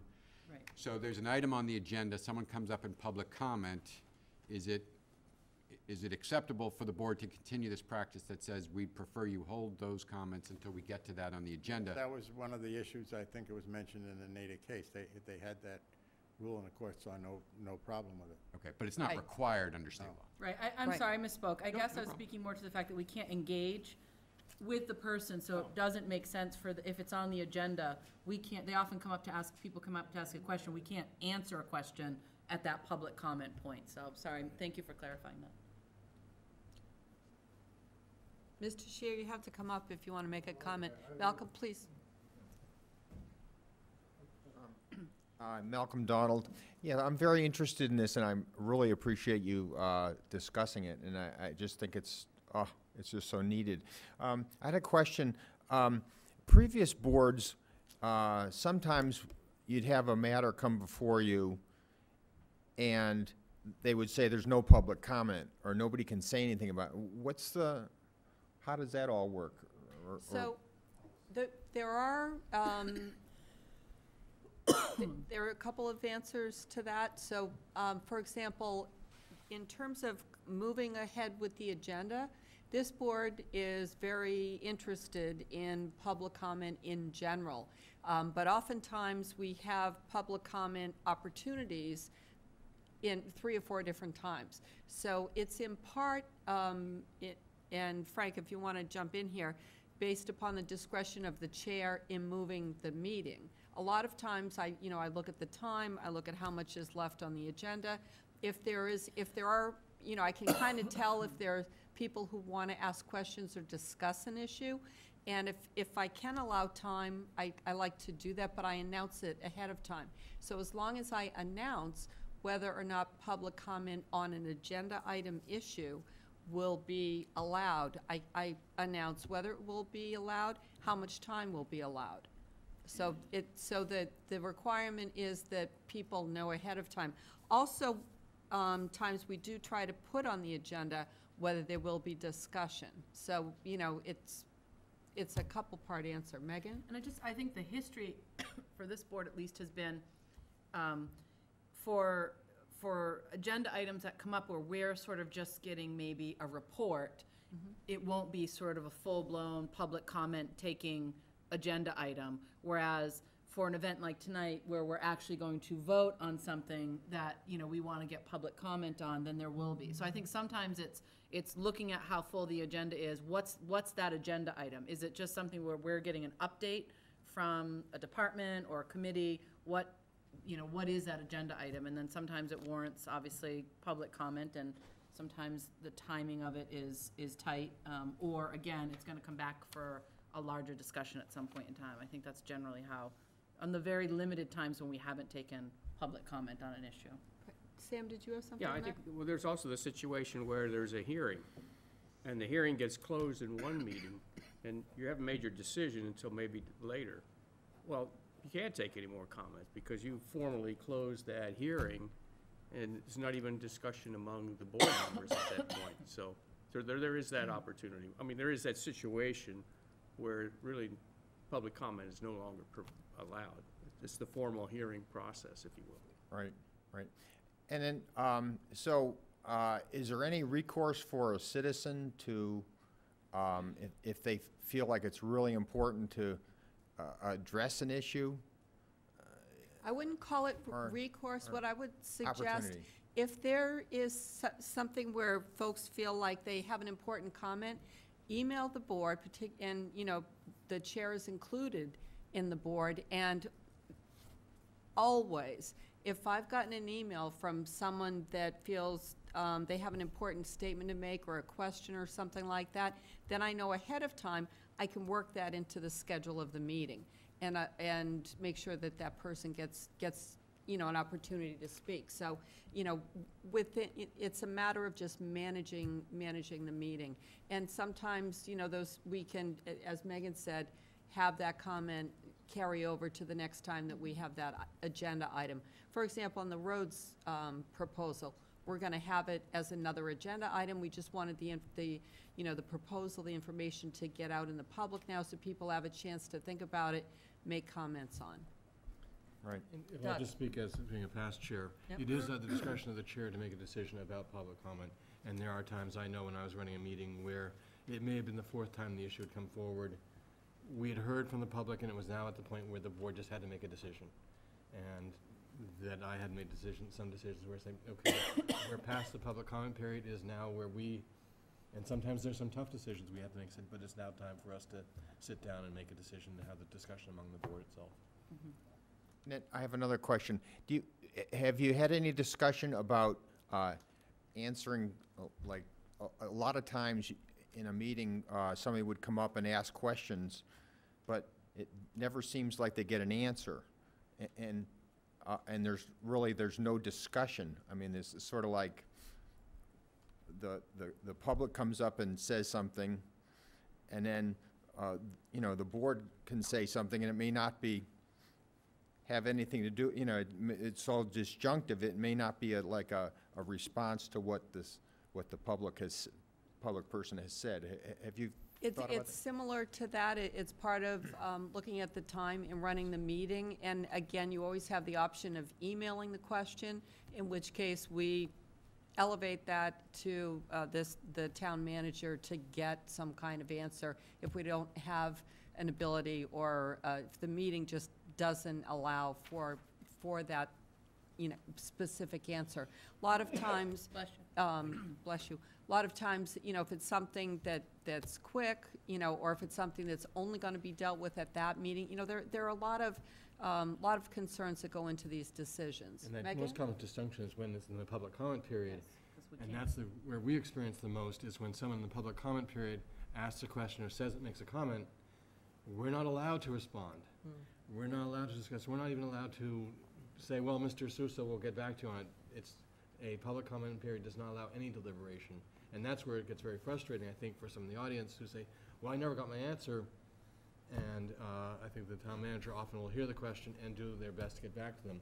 But you'll never see it in public that it's happened, because they don't. Are you talking about the public comment at the beginning of the meeting? Right. Oh, but what about public comment, like, say, the NIPS, or an agenda item? Right. I mean, Well, I hope that what you're saying is not a very common occurrence, because I think that most often we do our best, and the administration does its best to get those questions answered as we can at the time or in the after effect.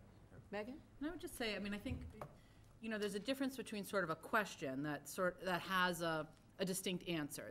Like a question that we just got answers to about some of the rules around public comment or public or open meeting law. And then I think there's a difference with someone coming up and stating an opinion and saying, have you thought about that? Or have you guys done that? And sometimes that's an easy question. Yes, we've done that, you check it off. Have you thought about that? Is a bit of a different type of conversation that may not be in the course of a night when there are 24 items. It's, yes, we're hearing from the public, we're taking that in, that's gonna be part of what we think about when we make a final decision, but to get in a back and forth with somebody. So in other words, there are different types of questions. There are questions that have really distinct answers that I think this board tries very hard to either get an answer to, or will say, please find an answer, can you follow up with it? And then there are questions that really are meant to engage in a debate, which isn't necessarily a bad thing, but it's not always the most appropriate forum for a back and forth debate about some of the minutia. Those things, I think, every one of us is available, and we do make meetings with individuals, either in person, phone calls, emails, where we can kind of go back about some of those, nuts and bolts of a particular issue that someone is concerned about. So I think that there are plenty of, opportunities to kind of further that discussion that may not take place in the setting of a formal meeting. We do that all the time. Sam? Yeah, and I think, I think the questions that people should be asking us are questions that we should be asking ourselves as board members. In other words, it's basically helping us in our deliberation on the issue at hand. What I don't want to see is somebody trying to run a debate between the person asking the questions and individual members of that particular board, be it the selectmen or any other committee, so that there's expected that we're going to have a back and forth going on. So I think you have to see it as, can it be a constructive question? You can say, you need to think about this. That's great, because I think that's exactly what we need, is that somebody bringing up questions that we probably might not have thought about.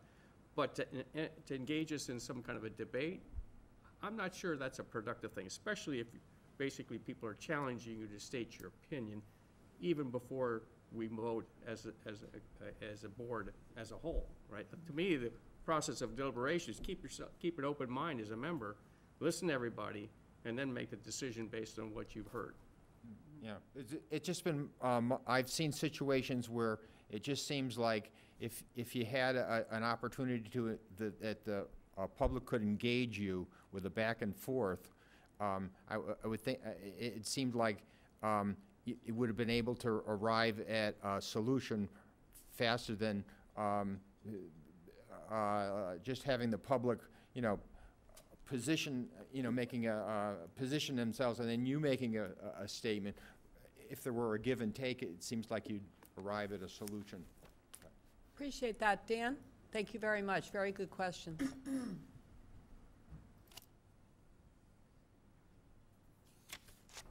Just, have you ever thought of having with the session at the end of the meeting instead of at the very beginning? Every week, Dan. No, it just. Can I respond to that? Go ahead, Sam. If you come in with but if you come in and stay here and listen, and you have a question or you have a statement on something that you're gonna think about, it's a good time to have someone come up and say, have you thought of? And we can't answer. Right. Well, that would be 2 weeks from now. You know, and you've already done it. But, and I would, oh, sorry, go ahead. I'm just asking, you know, Sure. if you could. I had something I wanted to say to me at the open meeting tonight, and I didn't make it because our meeting didn't end, and I had to have something to eat. Just raise your hand. Sam? Can I say that, having served on the school committee for 16 years, we got a lot of flack when we had the comment period at the end of a meeting, because just as someone just mentioned, they have to wait until the end of the meeting before they have a chance to say anything, and they like to get it done, and in some cases, they're not interested in any of the other agenda items, and they leave. And so I think actually, most people want it at the beginning of the meeting. Can I Megan? just say, in the practical sense, if you're still here at 10 or 11 and you want to say something, may not be able to get to it every time, but just raise your hand. I mean, there's only a few people left in the room usually. There are, you know, I think this board, we say it every single time we're here, email us, call us, we want to hear from people. So, you know, if there's time and you have a question that you haven't thought of, you know, I'm sure the chair will entertain. She can't do it every time, but now he's going to want to do that. And it's 10 o'clock. Yeah. Okay, Dan? Very quick. You said email you something. Where do I get your email? It's right on the town website. They're brand new. Okay. But it's Thank you. Okay. Commonwealthmass.us. Yours just got kicked back to me, or I have it wrong. I had them put that in the new system. I'll give you my personal one, Dan. Mine too. Yep. Next, we have on the agenda, approval for minutes of meetings, public session, October 29, 2018. I move approval. Well, second, but I have some adjustments. You're talking about, yeah, October 29th? October 29. Yep. On page 2, halfway through the middle, you see DB noted good investment. I think we should put Doug Brown in there. Nobody reading these other than us would know who that initial stood for. And then on page 6, second line from the bottom, you see where it says, look at closing sections of the road, looking at success stairs. I think those are access stairs. Right? Okay, and then on page, sorry, getting there, page, I thought there was something, nope, on page 9, item number 7 on that page where it says minutes of meeting, just before that, Mr. Patterson suggested restricting to written comments only. Chair Moran is fine with managing the meeting with limited public, but there was there was an action taken on this whole matter, and there's no record of what the action was. This had to do with, it's long.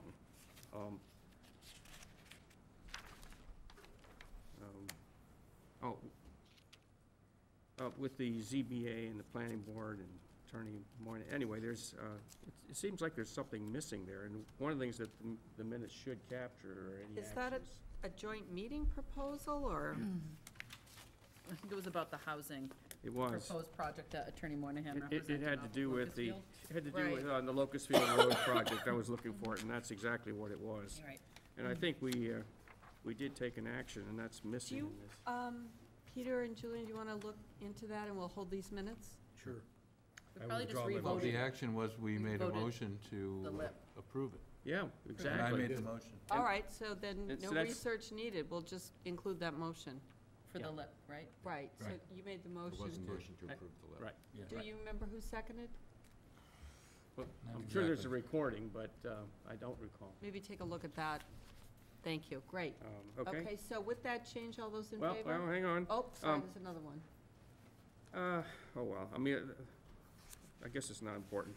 In my report, there's a lot of ambiguity there, and it's not worded very well, but I guess there's no decision, so I'll pass on that. All right, so I'm happy with what. So Sam's made a motion to approve with those changes. Is there a second? Second. All those in favor? Aye. Aye. Thank And you. release, right. Yep, and then January 7, these are public session, January Yeah. 7, 2019. I have quite a few clarifications that I think anybody reading these minutes would need in order to understand them. On page 2, let's see, if we count 1, 2, 3, 4, 5, the fifth paragraph where it starts, other available funds were reviewed, including parking meters, embarkation fees, wetlands and waterways, energy receipts, golf revenues. This will be the last year that, and then it doesn't really say, oh, golf course revenues fully fund the debt. And I think golf course needs to get inserted for revenue so that it's obvious what it is that is not going to be available after that. That's a pretty important point. Okay. In the middle Well, paragraph, I guess then we need to be a little clearer that the idea is not that the golf revenues are gonna go down, it's that the debt's gonna be much higher because the land bank won't be available to offset the debt. oh, I know, but I agree. Well, if you want to expand it to say that, that's fine, but I understand that. Did you get that, Jen? Yeah. Okay, so that'll be the amendment. Next, Sam? And then 2 paragraphs below that where it says budget increases have occurred in health insurance, retirement assessment, school department budget, and Upper Cape Vocational High School, and that should be support, period. This is, town does support the Voc School. And then paragraph just, where it says Patricia Favuli noted that a betterment debt will allow them to assume the betterment, but bigger banks do not allow assumption of a betterment. About 3/4, and I think we need to say betterment payoffs were due to property sales. All right, there's a lot of assumption as to what kind of payoffs. All right, I had a lot of, corrections or suggestions, I guess is the right word. On page 3, the very top paragraph, school committee meeting is tomorrow night, and they will approve the selection of a contractor. I'm just, I thought it was you, I thought you were approving it. yeah, right. Then, if you come down to the 4th paragraph where it says, Mr. Brown noted, private roads in Falmouth have a 10-year waiting list, this is sounding familiar, and will likely balloon soon. What would the mechanism to start a fund to accommodate those requests? According to Ms. Petit, I think we need to say there is a fund now, so there needs to be a couple more words thrown in there. Okay? There is a fund. And then, going down that same page where it says, Mr. Jones asked the fire department how quickly the 4 additional officer positions can be filled. Chief Dunn noted that it takes about a year total. They are filling 2 positions. When they called for that, and I think that needs to be the civil service list, because otherwise it just says a list, which is pretty ambiguous, but it is the official civil service. Am I not right, Julian? Correct, that's correct. All right, so I think that clarification needs to be included.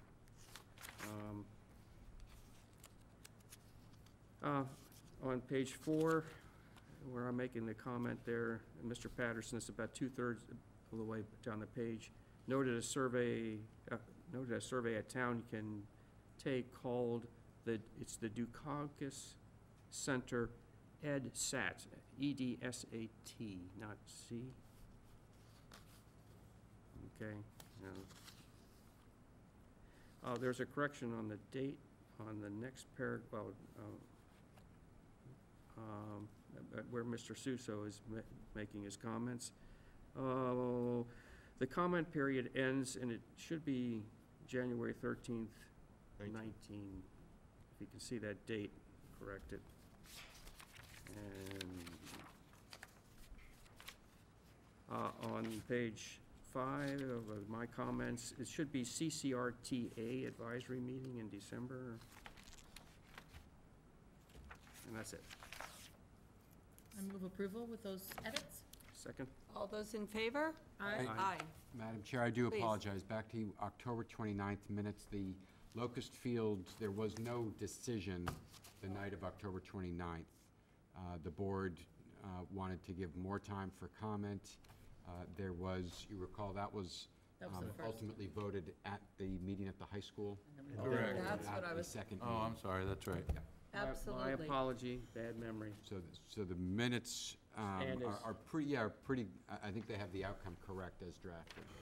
Thank you. All right, so the proper procedure to undo that part of the vote would be just to Rescind that. rescind that last change. So I move to rescind that last change pertaining to the locust field, and then move forward with the other edits as previously voted. Second. All those in favor? Aye. Aye. Excellent. Next, we have the individual selectmen reports. Doug Brown.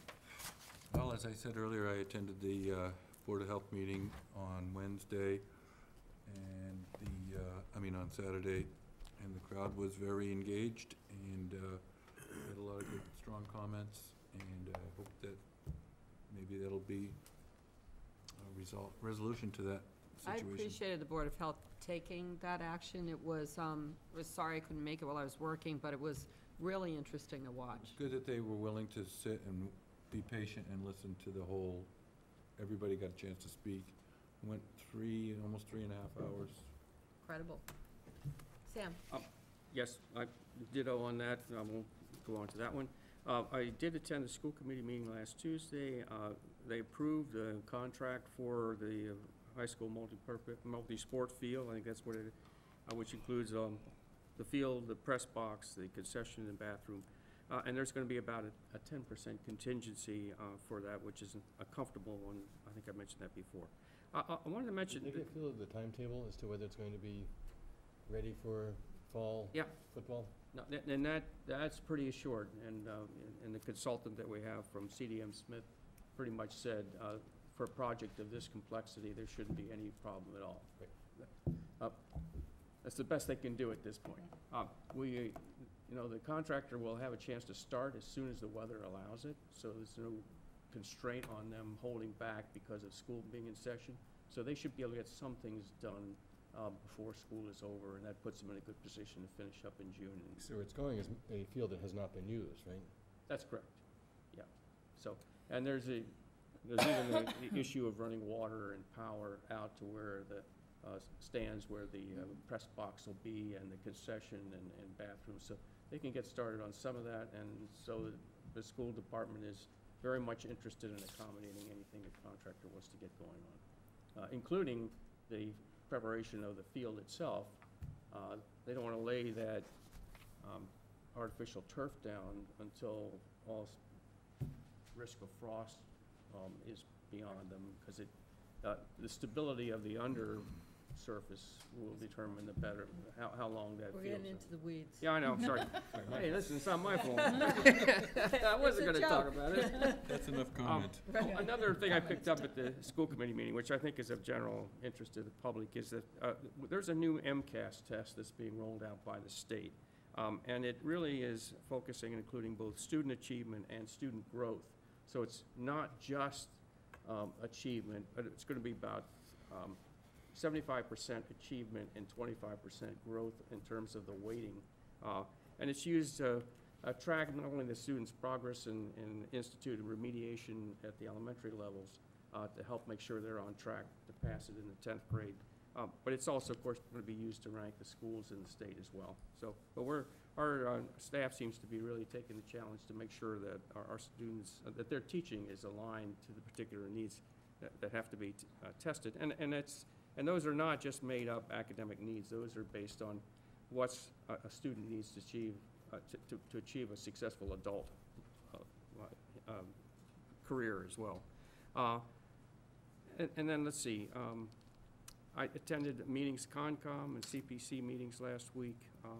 Also, I attended another high school court of honor on your behalf, Dominic Italiani.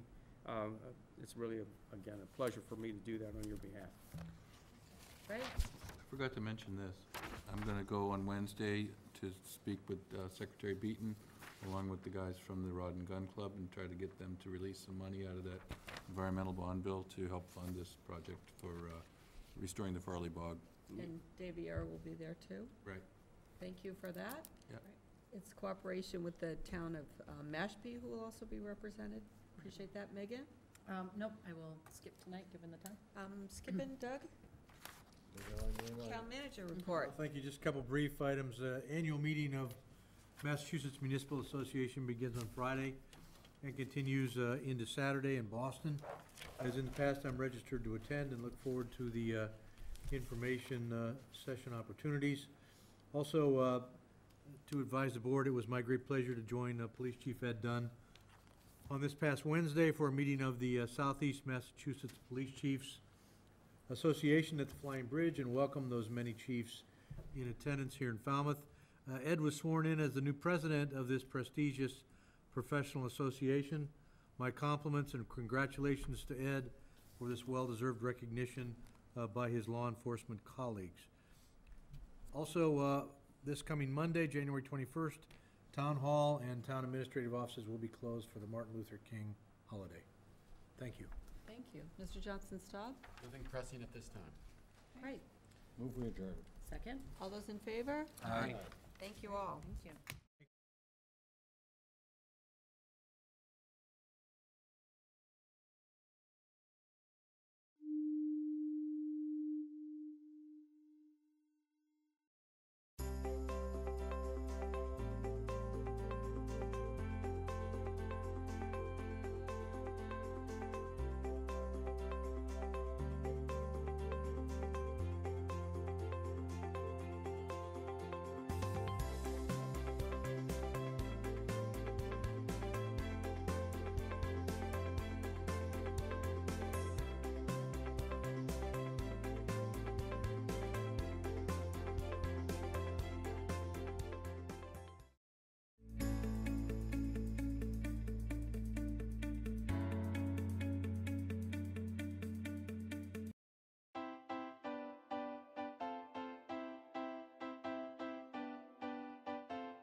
Welcome to the Falmouth Chamber of Commerce.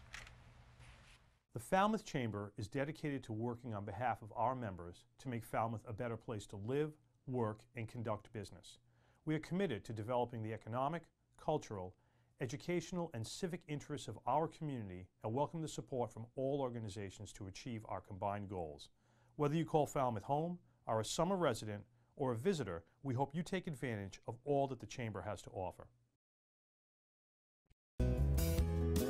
Carlson Printing for all your printing needs.